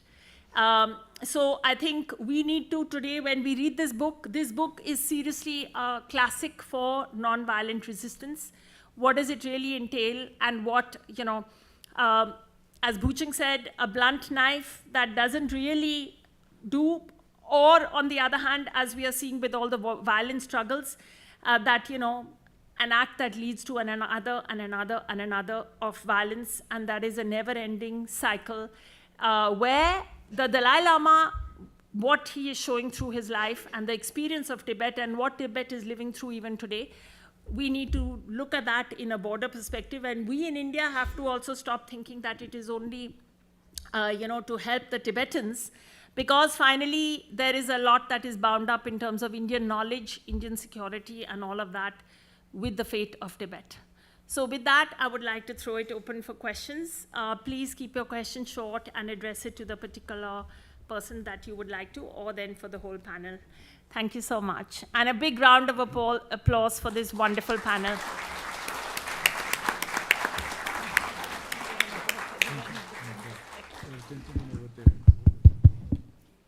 Hi, I'm a geopolitical observer, and I have a very contrarian question. You know, when we spoke about non-violence and we spoke about voice of the voiceless, but I have an absolutely contrarian question, and having not raised that question, I mean, this discussion would perhaps be incomplete. So my question is open to any of the researchers or maybe any of the panelists. So is Tibet prepared for any sort of asymmetric warfare going forward? Okay. I think we have time, so we can respond one by one. Whoever wants to take that. Me? Well, you spoke about non-violence. I think the question of fighting a violent war or a war fighting physical fight, I think that question now doesn't exist anymore. I hope you got the message as an asymmetric warfare. It's not the conventional warfare. The conventional war is fought by the army, the military, the air force, the navy. The asymmetric warfare is absolutely different. I mean, the army is not trained. I mean, you perhaps don't even have a book about asymmetric warfare, right? So that's the kind of warfare I'm speaking about. Cyber insurgencies, so on and so forth. Well, in that case, I don't know. Maybe Dilipji would like to say a few words. I mean, as far as this book is concerned and the middle way approach is concerned, that approach is out of question. And that's the whole point, that how do you achieve the goal without resorting to any sort of violence, whether it is conventional warfare or asymmetric warfare. Yeah. And I would like to add that, but that is given the fact that China is conducting that in the reverse. For many decades, we know whether it's funding educational institutions in the West and Confucius Institutes and everything else, and all the intimidation, all the money, all the surveillance, all of that. So that is a reality. Yeah, I mean, I would add that it is not just a question of violence. What His Holiness says in the book is the need for genuine compassion and love. So even if you talk about cyber warfare, it is a different kind of warfare. Now, in the book, His Holiness has constantly said that he holds no grudge against the people of China. So if you are indulging in cyber warfare against the Chinese, then you are indulging in warfare of violence. And that is something that he has specifically spoken against. His strength is compassion, love, and genuine friendship. And that, I think, is the most disturbing to the Chinese. And there was this cartoon that I saw a long time back when the Falun Gong, remember the Falun Gong was a peaceful movement in China? And this cartoon showed a Falun Gong activist just standing or sitting and meditating. And there is this Chinese soldier who gets very irritated with that Falun Gong activist, because the Falun Gong activist was just being non-violent and just sitting there in a friendly way. That is the strength that His Holiness is trying to project over here. One may not agree with, that's a different matter. But if you see the way he has been able to lift the cause of Tibet from 1950, when he first fled to Yatong and appealed to the whole world for help. At that time, only one country spoke up in the UN General Assembly. It was El Salvador. No other country spoke up. And the debate lasted, I think, probably 10-15 minutes. And then it was dismissed. To today, when you have very widespread support for the cause and the personality of the person of His Holiness, all these factors show that his strength has risen over the years because of his approach, whereas China today has succeeded in actually uniting almost all its neighbors into a confederation against its expansionism.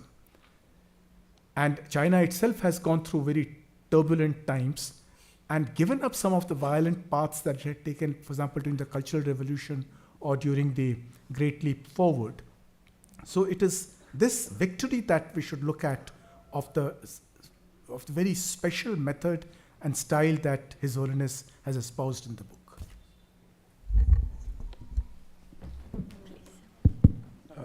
Hi, good evening to this panel. Ma'am, the thing is, once during the time of Gautam Buddha, when he was very famous, and during that time, one of the king came to Gautam Buddha saying that because of your such teachings and all, my every soldier has been becoming and following your footpaths. And now how should I protect my kingdom? So shall I leave my kingdom and I should also join, since my soldiers are no more there?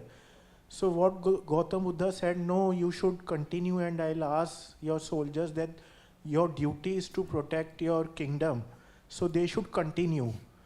My footpaths and my teaching will be the path, but it should not be, come in protecting your own kingdom and dignity. So same way we talk about non-violence, but if we talk about protecting our own house, our own family, so how can we differentiate that part? We understand, we take the example of Mahatma Gandhi, but we need to understand during that time, Britishers almost took everything from India, and they were themselves saying that we are going to leave India. So yes, Mahatma Gandhi played, but they were certainly going, so nothing more than that Mahatma Gandhi could have, done on that non-violence part. So we need to understand how much we can, differentiate with that in protecting our own kingdom, our own family against that non-violence. Thank you for that question. I think just to say first that of course we cannot, Mahatma Gandhi's role in legitimizing non-violence as a tool of mass politics cannot be undervalued, because it is something that historically speaking India has given the world. We talk about ahimsa being something that is of Indian origin, but the way it was used in mass political language is something we have to credit Mahatma Gandhi with, and not have a revisionist history about that. I don't know if the British were anyway leaving. But the other thing is that as far as Gautam Buddha is concerned, if you look at the philosophy of Shunyata, the whole problem starts with, what in Tibetan might be Taksin Marigpa, or self-grasping ignorance, which is a misconception of I and mine. And that I and mine, be it your community, your ethnicity, your color, your nation, your gender, whatever it is.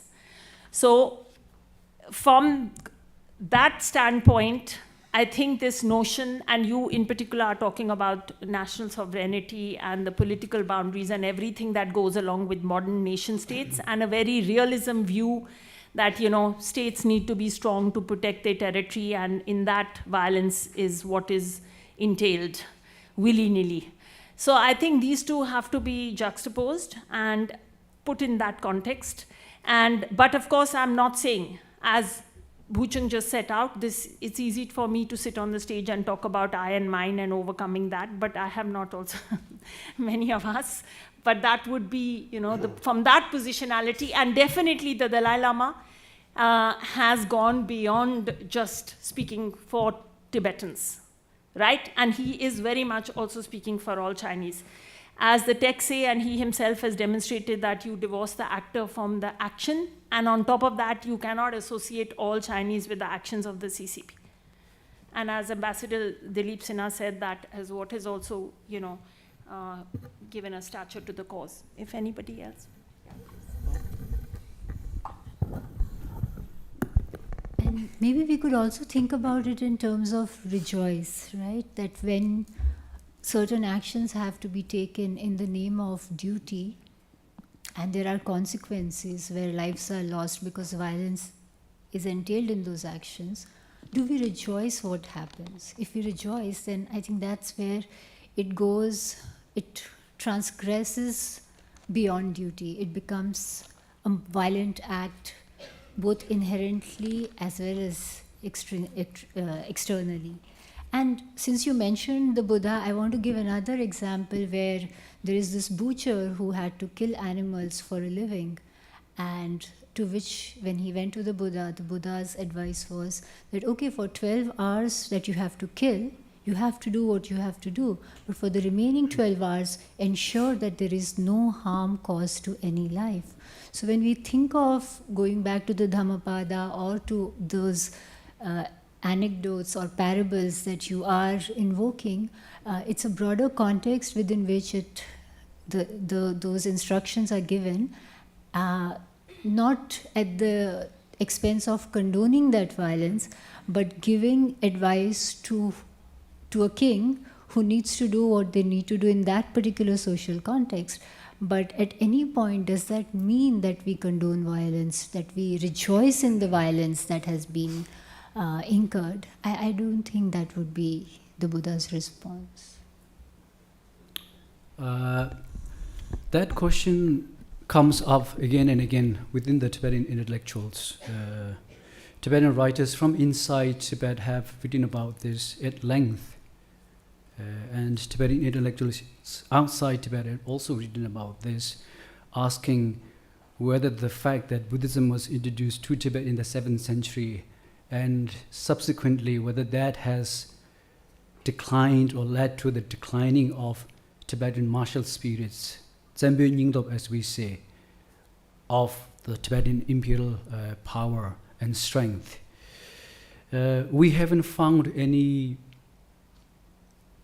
concrete solution or response to this, whether the fact that pacifist Buddhist view of outlook towards life actually declined Tibetan martial spirits, which led to Tibet's loss of independence. If that is the case, probably would have lost independence several decades before. The fact that it took 1300 years after Buddhism was introduced to Tibet. So that is one part of how one might look at whether the Buddhist idea of self before others before self, or the need to guard your country, that is one part of it. And the non-violence path that we have chosen now is for its practical reason. Because, as we look at the world today, we have seen 2 world wars already. We have seen all these fights everywhere, with so much killing, so much dedication, and so much sacrifice. But we don't really know of any country that has sustained in a beneficial way their struggle for freedom as much as we had, despite the fact that we had nothing. We have to accept the fact that no government in the world, including India, recognizes Tibet as a political issue. Despite all of these overwhelming negativity or the stacks against us, the fact that we have maintained this struggle for so many years with the good will from so many different quarters of the world has, I think, much to do with the fact that we have embraced non-violence as our path. So I think that is the enduring power of this non-violence path that we have chosen. If we have chosen something else, perhaps we would have been out of India. I don't know. I don't know what would have happened, but I don't think we have sustained where we are. See all these different, beautiful youth here today, educated, aware about Tibetan culture and language and the struggle itself. To be able to sustain this, not in one generation, for many generations, I think only viable solution, as far as based on my own experience as a Tibetan refugee, I think non-violence does that and not the violent path. Thank you.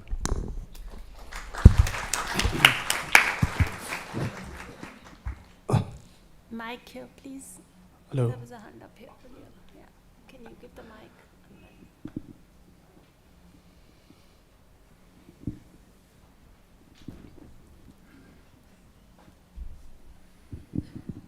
Actually, I don't have a question. I just wanted to contribute to the discussion to the first question about asymmetry warfare.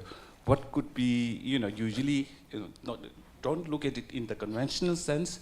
Look at, when you look at the Tibetan struggle for freedom, what more asymmetrical can you find it? On the one hand, you have perhaps the second mightiest, military power in the world, brute force on the one hand. On the other side, you have a freedom struggle led by epitome of peace, non-violence, and compassion. So what more asymmetry can you find other than that? So we Tibetans also, we had a history of armed resistance. It's not like all Tibetans are monks and, we also have a history of armed resistance and brutal armed resistance. But it was under the leadership of His Holiness Dalai Lama that Tibetan struggle for freedom gradually became a truly non-violent. So as of now, look at what China is doing and how Tibetans are, sort of resisting that. So you won't find anything more asymmetrical than that. That's all I just want to share. Thank you.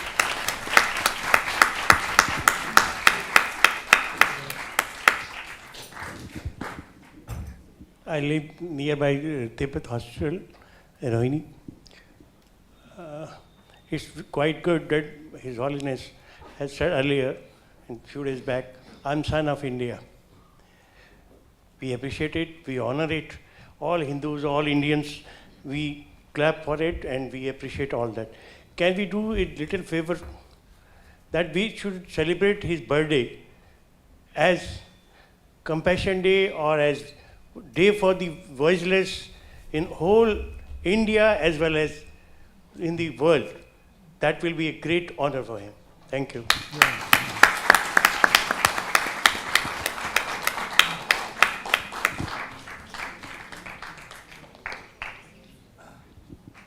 Okay. So my question is regarding how do we step further forward? So keeping in the mind of the earlier Dr. Devendra and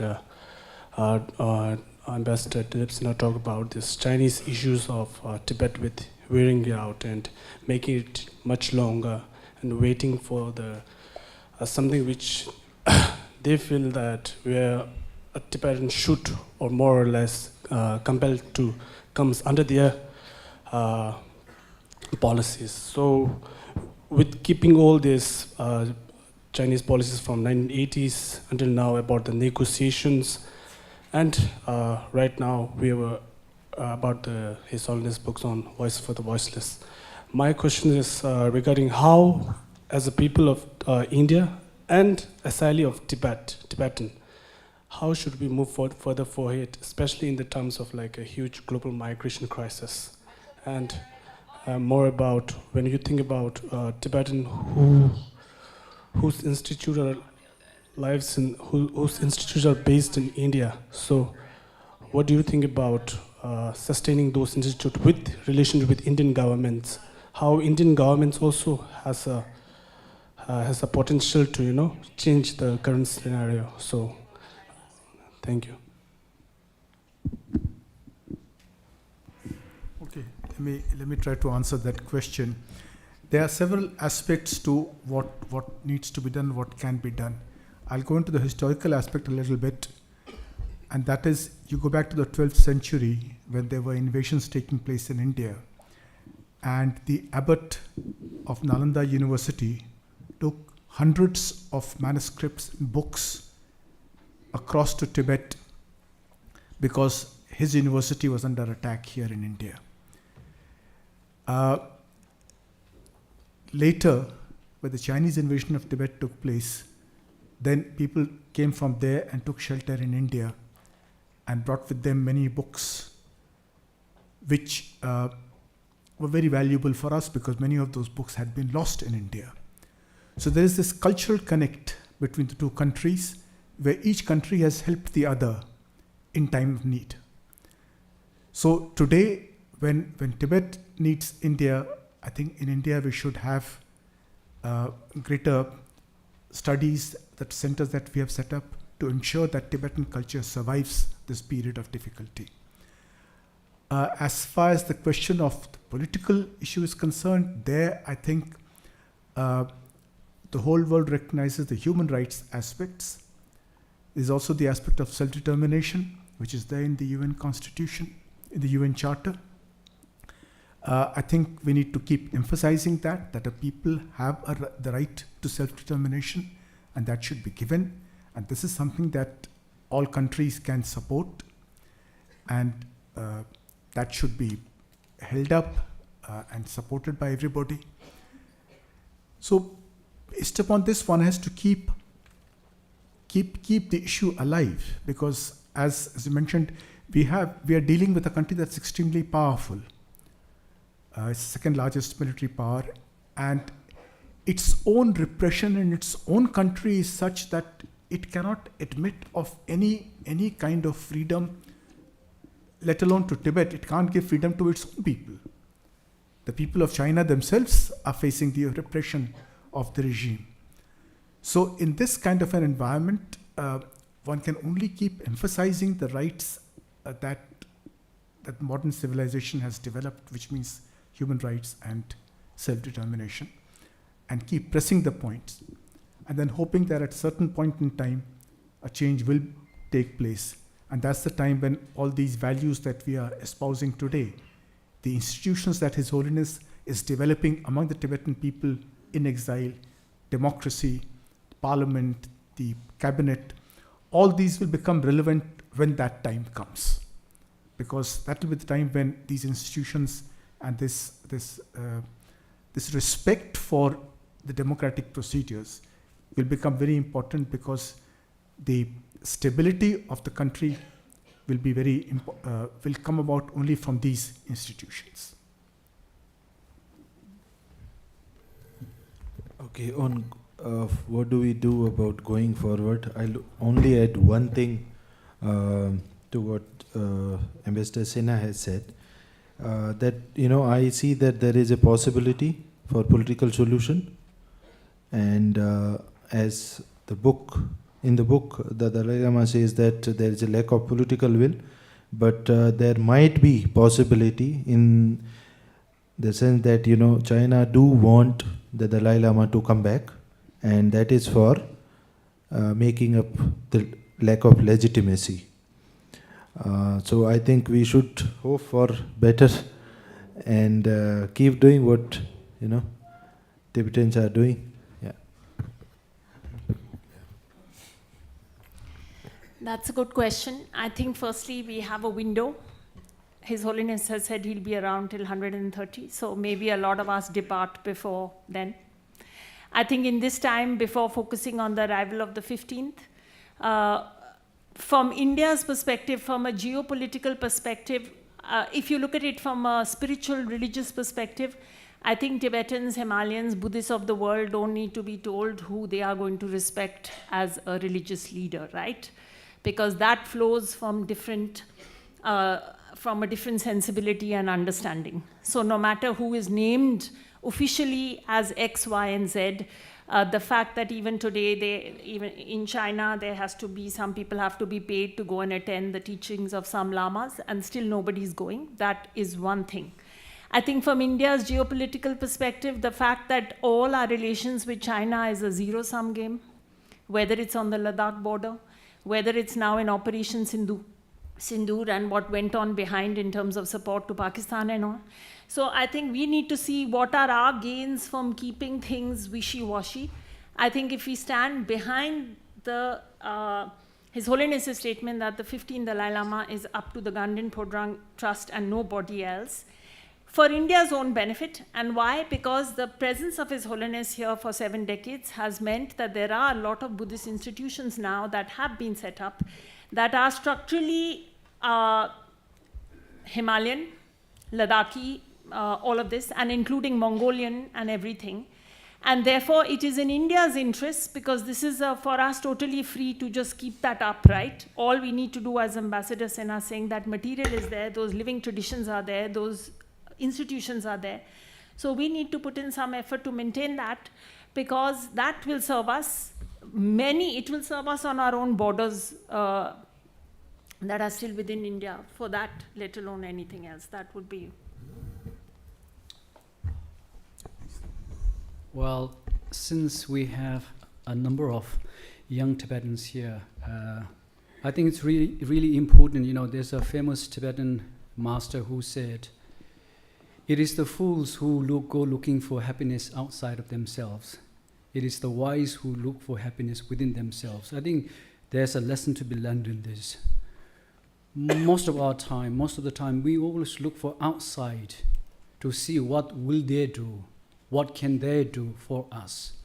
I think it is fundamentally really important for all of us Tibetans, particularly the young Tibetans, to reflect what each of us can do from our own power and position as individual, and how can empower ourselves to make our language stronger, to sustain our resistance longer, to make our culture better.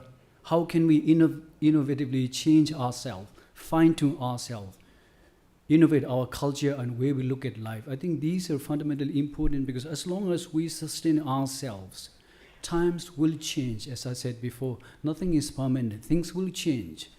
But when that change comes, we have to be there to take the opportunity. So I think it's really important for each of us to do what we can from our position, from our individual level, and then look for outside support and outside help. It is not that outside supports are not important. It is important fundamentally, particularly India's voice and support towards Tibet is fundamental. It has been doing what it could to the maximum, but it could even do more. But before we ask what can others do, we must ask what we can do for ourselves. That I think is really important. Thank you. And one thing I would just like to say as an Indian is that I think Tibetans, what they can do in India is to make a lot of friends with Indians and with others. This is a characteristic that His Holiness the 14th Dalai Lama has exemplified in the sense of everybody feels he's theirs, right? Almost to the point that Tibetans have to clarify that, sorry, he's ours. But this quality means that he has friends in all places, and Tibetans have friends in all places, and now everybody's aging. So I think younger Tibetans, what you need to do is also, and that has been the case, but to strengthen that, make friendships, reach out, because there is much about Tibetan culture that is so alluring and appealing to others, and then that embedded network is always good, wherever in the world, India and abroad. Can we have a round of applause for Ambassador Dilip Sinha? He has to leave early. Thank you so much. Thank you. Thank you for coming.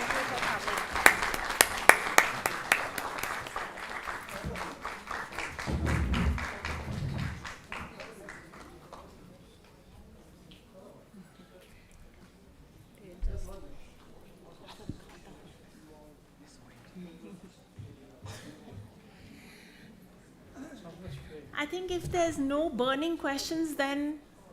Oh, there are? Okay, so then we'll just... yeah. Yes, we still have first some... just offer a khata to Ambassador Sinha. Yeah, please. We have some questions. Okay. Maybe. Okay.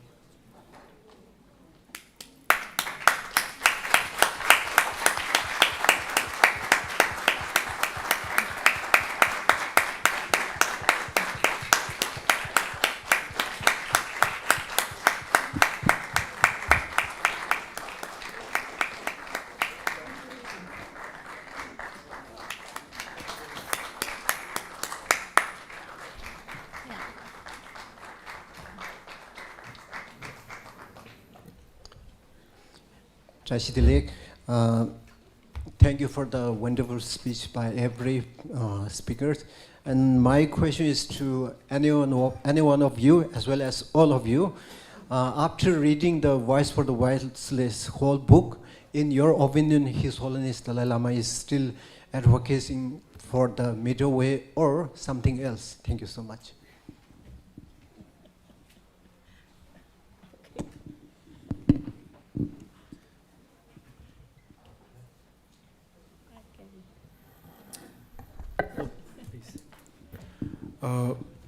Of course, he is talking about middle way approach, but there is a catch. As I said in the end of my remarks, that the idea of sovereignty that middle way approach recommends, it collides with the Communist Party of China's idea of sovereignty, and that is where the whole issue of dragging the negotiations, I think, is about these two different ideas of sovereignty. Even though Tibetans and the Dalai Lama has accepted that we want to be part of PRC citizens, but the question of how do you do that, and there are two differences, and that is where the middle way approach, I think, is stuck.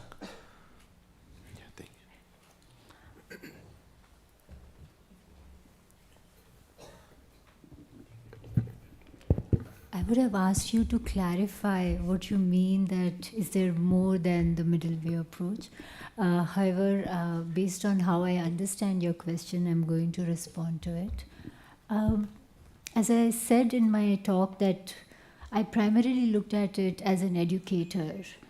And if one thinks of middle way approach, not something of a compromise, but something that is based on reasoning, arguing, logic, where there is consideration for the other as well as for the self, then it is very much the middle way approach that not only is articulated explicitly, but throughout, implicitly, one can see that that's what His Holiness is talking about, whether he's talking about Tibetan people, the geopolitical issues, and it transcends beyond this to become an issue of shared humanity. So it is a middle way approach at various levels. Thank you.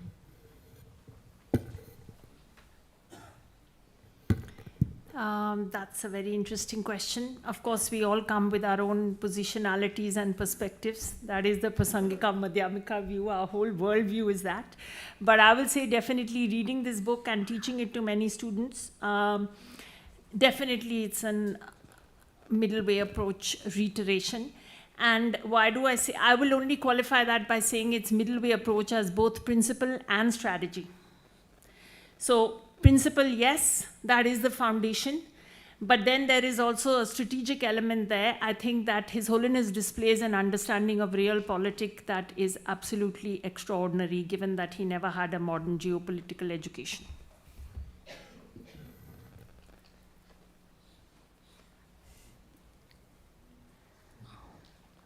Good evening to the panelists, and many thanks to the organizing committee. I'm Shreya and I come from Nepal, and it's I truly believe the karmic connections that as Buddhists we believe in, because what are the chances that I'm here in Ashoka University for the fellowship, Young India Fellowship, and this happens to be at the same time as I happen to be in India.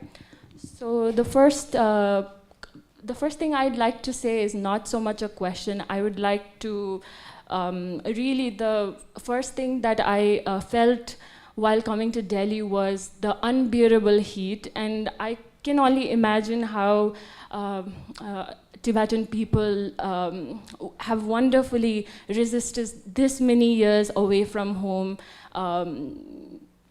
in an extremely polarizing climate as Delhi. And the other thing, at the expense, I wanted to pose this question to Ambassador Sinha, but like to all the panelists here, is that Buddhist community as a whole is an extremely small number if we look at the wider world. And with the growing religious extremism that is happening in every part of the world, I would not specifically quote like just India, how do we as adherents of nonviolence and the philosophy of coexistence deal with those sort of things when our very existence, not just of the Tibetan people, because as Richard Gere had mentioned in His Holiness's 90th birthday celebration, that His Holiness is not just of Tibetan community, but His Holiness is not just of the world, but of the whole universe. So how do we deal with that, given that our very existence is at threat? And I think that's something that makes me, yeah, that is my question. Thank you. Thanks. As far as the heat is concerned, yeah, I don't know. Tendil dependent origination. As on this question, I think, at the time of the Buddha, there was no ism. I'm just quoting our teacher, Venerable Geshe Dorji Damdol here. I think what's important, of course, maybe Buddhists want to increase their numbers, but I think it's not about, in fact, His Holiness himself is never very keen for others to convert, right? Because he's like, at death, you may have confusion. There could be people for whose mainstream, Buddhist philosophy appeals more, but the attempt is not, it's not a proselytizing kind of a situation. And I think the ism is so not important. The question is, as Buddhists, what were the key teachings of the Buddha in terms of emptiness / interdependence and compassion to higher levels of Jangchupsam or Bodhicitta. And then I think in that sense, or even if we take it as the 4 seals, right? People who may not even know what is Buddhism, but if they are subscribing to that, then we can think that philosophically they adhere to something. And I think as far as His Holiness is concerned, this may sound very strange coming from a monastic, but I will say that in a way, your religion is your private business. In the sense that, what is there for public? In Buddhism in particular, there is the scientific part, there is the philosophical part, and there's the religious part. Religious part is people's personal business. Science and philosophy of Buddhism, it is not that they've tried to get convergence and ratification from science, but the fact is that it has converged with modern physics, or rather physics has converged with ontological, epistemological reality spoken about in Buddhism. So in that sense, I think those parts anybody can adopt for their own greater happiness and well-being, right? And I think 21st century Buddhists, as His Holiness is saying, please educate yourself, go out there. It's not about proselytizing. Become educated, do whatever you need to do, and, be a good human being. Finally, His Holiness saying warm-heartedness. Warm-heartedness, I can be Christian, Hindu, Muslim, agnostic, atheist, or whatever I want. And that's, I think, what is important. First and foremost, I think we have to really be aware that Buddhism has not always been a peaceful religion. The philosophical is sound, but in terms of practice, even within Tibet, before Tibet lost independence, we had wars fought between various factions of schools of Tibetan Buddhism. There had been killings in the name of Buddhism. And if you look at what happened in Sri Lanka, for example, the treatment of Tamils in the hands of majority Sinhalese, or what is happening in Burma for that matter, the treatment of Rohingya Muslims by overwhelming Buddhist majority. So we have to realize that it's not everything good and compassion. But I think fundamentally, the practice is really important. In Tibetan, we say nyamlen. Nyamlen is to practice. If you do not practice, then it just becomes an intellectual, philosophical debate, which may be good for a professor or a philosopher, but it doesn't do anything for ordinary people. So I think if you want to make Buddhism and Buddhist philosophy and culture valid, I think it is really important to practice it every day in your life. That is what the essence of it is. And His Holiness always says that, we have had so much rites and rituals lasting for weeks and months when Tibet was free. And then ultimately, if it doesn't boil down to your daily practice, then all of this just becomes a mumbo-jumbo thing that falls flat. So I think it's really important to practice. If you practice, then it becomes alive. Anything, any culture or any philosophical tradition that is alive stays, sustains, it continues. Otherwise, it dies. So I think that is really important.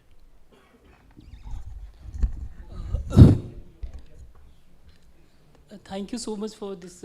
Thank you so much for all of you for this beautiful insight. My name is Abhishek Kumar. I'm from Delhi University. So when I was reading this book, so I can relate this book the perspective of Dr. Ambedkar, because I can't romanticize the pain of the Tibet people, but when I go through the Ambedkar writing and speeches, because we know the Mandela and also the Gandhi, but we ignored as Ambedkar as a non-violence person. When he was presented the Constitution of India, he just said in Parliament, like, I had taken this my core philosophy from the Buddha. So there is a similarities between the Buddha, Lama and the Ambedkar also, because we can't ignore him as a Buddhist, because Ambedkar was the Buddhist. Even in his writings, he always said Buddhism is a complete answer, Marx and his communism also. So my question is a very simple, might be I got the answer, but still when I was coming to here, so I was thinking about it, and I got the answer from D. Sonam sir, because I was thinking about this how does the Dalai Lama's philosophy of the compassion and non-violence tackle the Tibetan struggle against Chinese oppression? So after that, after reading that book, I got the answer, but still I just ask. So, yeah. What was the question? What was the question? That was only comment, ma'am, not the question, but the question was the... Yes. Okay, that's fair, if it's a comment. And of course, Ambedkar was an amazing icon of this country. And we have to recognize, I think, and there's, a whole communities of Buddhists, that have followed in Ambedkar's wake, and he recognized structural inequality and what the implications of Buddha's teachings are for that.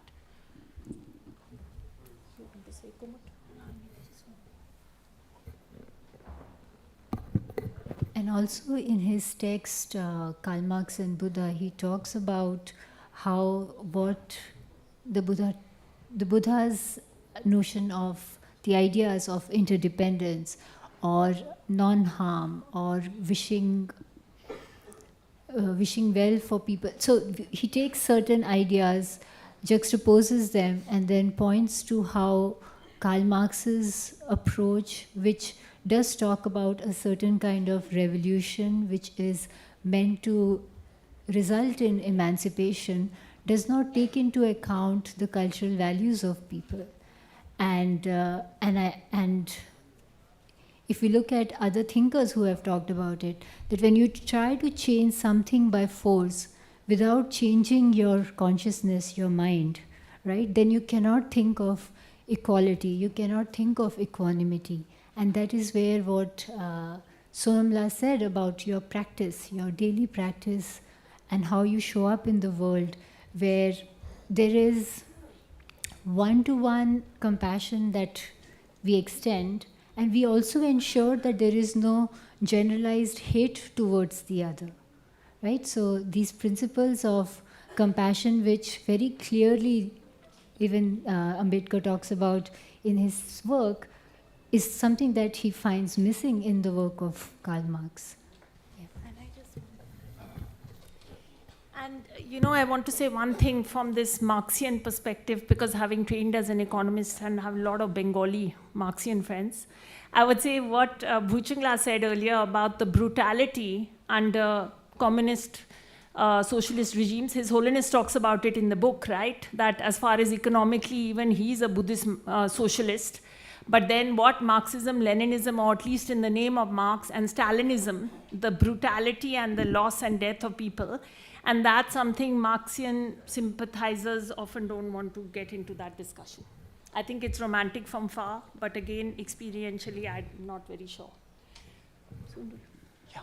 When the question about the asymmetry war was raised, I found a very interesting, funny, and also weird combination with the message of the book, Voice for the Voiceless. And this is, I thought I couldn't resist that I want to raise here. 10 years ago, the Tibetans, we talked about how China was mapping people's faces, facial recognition in Tibet. No one bothered about it. 10 years ago, we talked about how China was mapping DNA genomes and creating a landscape in Tibet. No one talked about it. And before that, in 75 years, China killed more than 1 million Tibetans, destroyed 6,000 monasteries in Tibet, basically changed the landscape of Tibet, but no one talked about it. And suddenly now there is an asymmetry war that you are raising. I think India is facing what China really wants, an asymmetry war. But the question that the message of the book, Voice for the Voiceless, raises has a direct answer to it. In this book, His Holiness is saying, for Tibetans, the enemy is the teacher. So China thinks, for us, what China is doing to us is not just a fight, but for us, China or the enemy is the teacher. So they think they are fighting an asymmetric war to us, but for us, not. And the way spiritually the Tibetans have maintained this spiritual heritage from India, it's an asymmetry war to China that China doesn't understand at all. So in a way, there are two asymmetry wars going on.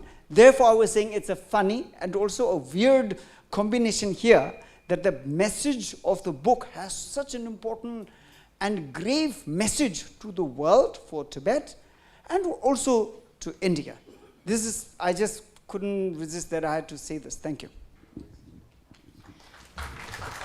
Yeah, thank you, Sundu. I think that's exactly in the appeal. And His Holiness says that 200 million practicing Chinese Buddhists, who, as we were sharing, many are going to Tibetan teachers and lamas, and that's already today. So going ahead in the future, it's not about proselytizing and conversion, but who becomes the teacher obviously has a certain role and power. And in that sense, you know, already the game is asymmetric in the other direction. And I also want to say in this regard that, you know, what Sundu has said, we have discussed here about, you know, India's own position in this whole thing and what we are facing and how we need to respond, because now China is our neighbor. Any last questions? Maybe the last. You should say the question. I think we've had a chance. We are running a bit late. We Indians are wise for the voiceless. Let me see something.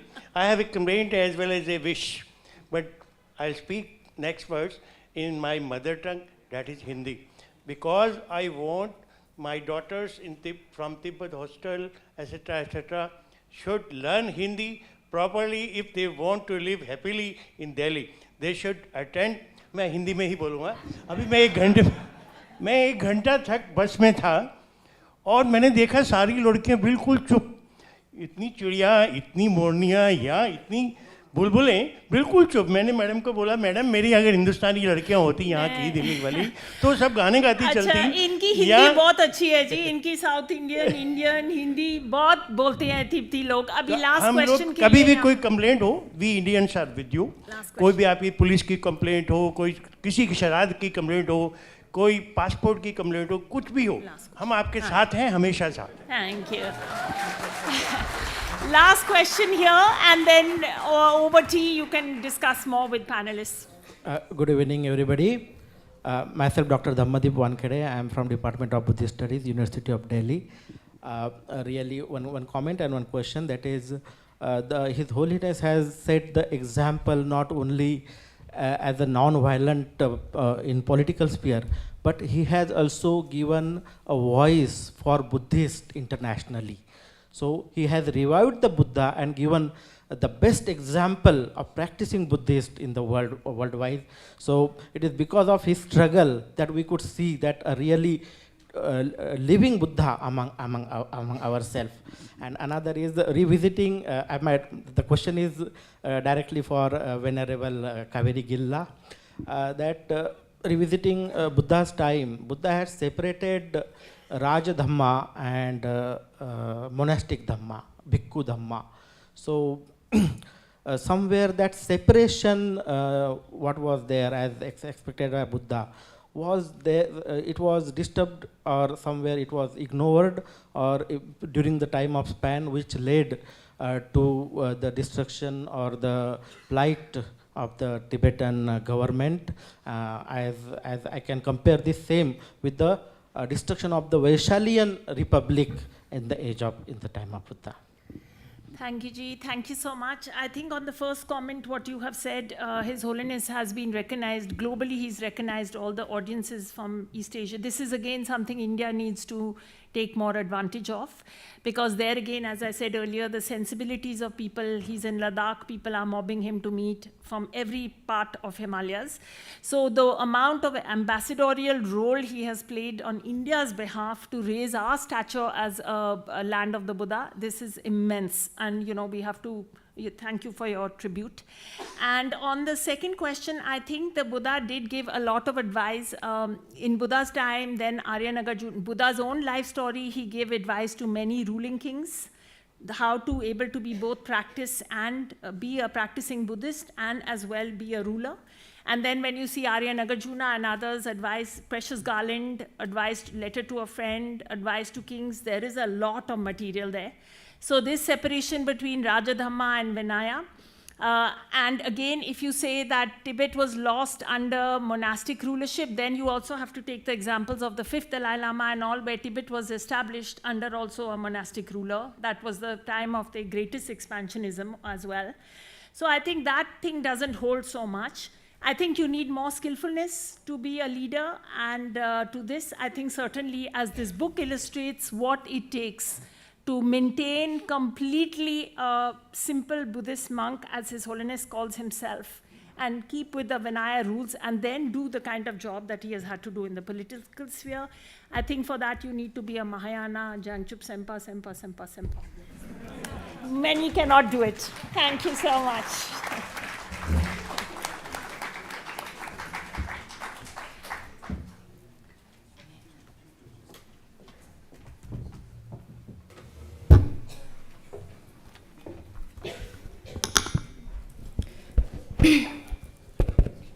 And thank you everyone who contributed to today's discussion, and to you, our audience, for your presence and thoughtful questions. We are also deeply honored to have our esteemed panelists along with our distinguished chairperson with us on stage, and we extend our sincere gratitude for the time they have graciously taken out of their demanding schedules to contribute to this enlightening discussion. In recognition of their valuable insights and generous participation, I would now like to request Representative Mr. Jingme Jungnela to kindly do the honor of felicitating our panelists and moderator with a small token of appreciation.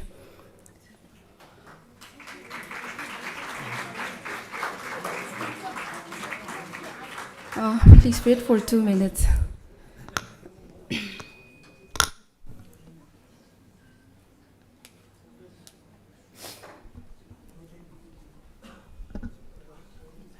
May I request the Secretary to do Geola? And may I request our esteemed panelists and chairperson to step forward to receive the memento. First we have Professor Kaveri Gilji.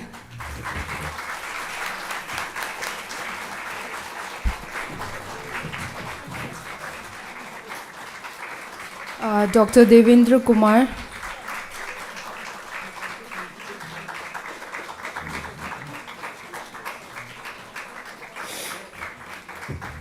Mr. Pujung D. Sonamla.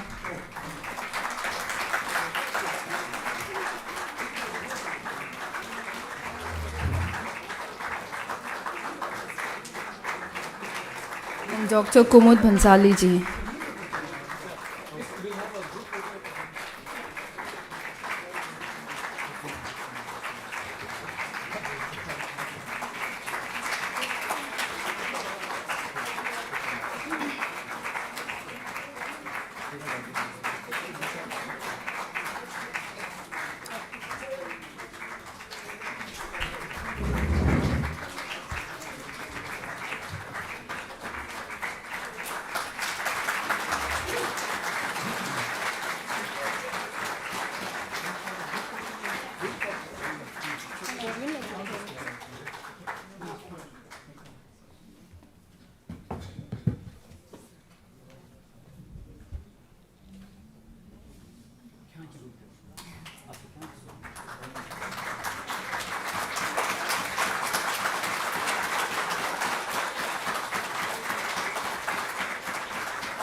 To conclude, I now invite Mr. Dojit Ringla, Settlement Officer of Sameling Tibetan Settlement Office, to deliver the word of thanks.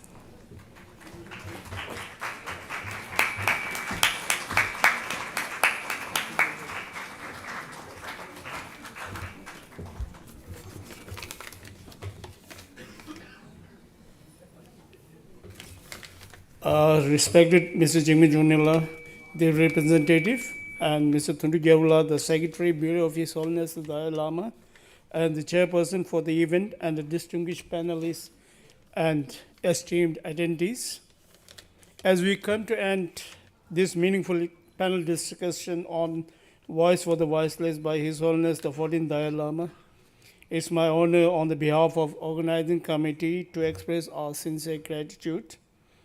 First, thank you to our panelists, Ambassador Dilip Sinha ji, Dr. Devendra Kumar ji, Dr. Kumud Bansali ji, and Pujung D. Sonamla for sharing your thoughtful thoughts and helping us understand the struggles of the Tibet and the important message in the book. Your idea made this event meaningful. And to our chair, Professor Kaveri Gill, thank you for guiding the conversation, making sure everyone had a chance to speak. We are especially grateful to His Holiness the Dalai Lama, whose story and voice inspire people to stand up for truth, peace, and compassion. Thanks also to the organizing team, everyone who worked behind the scene to make this event possible. Finally, thank you for the audience. Your support and interest for that interest show that this important story should not be forgotten, and we hope today's discussion makes you think and act with kindness. Thank you once again. Thank you all.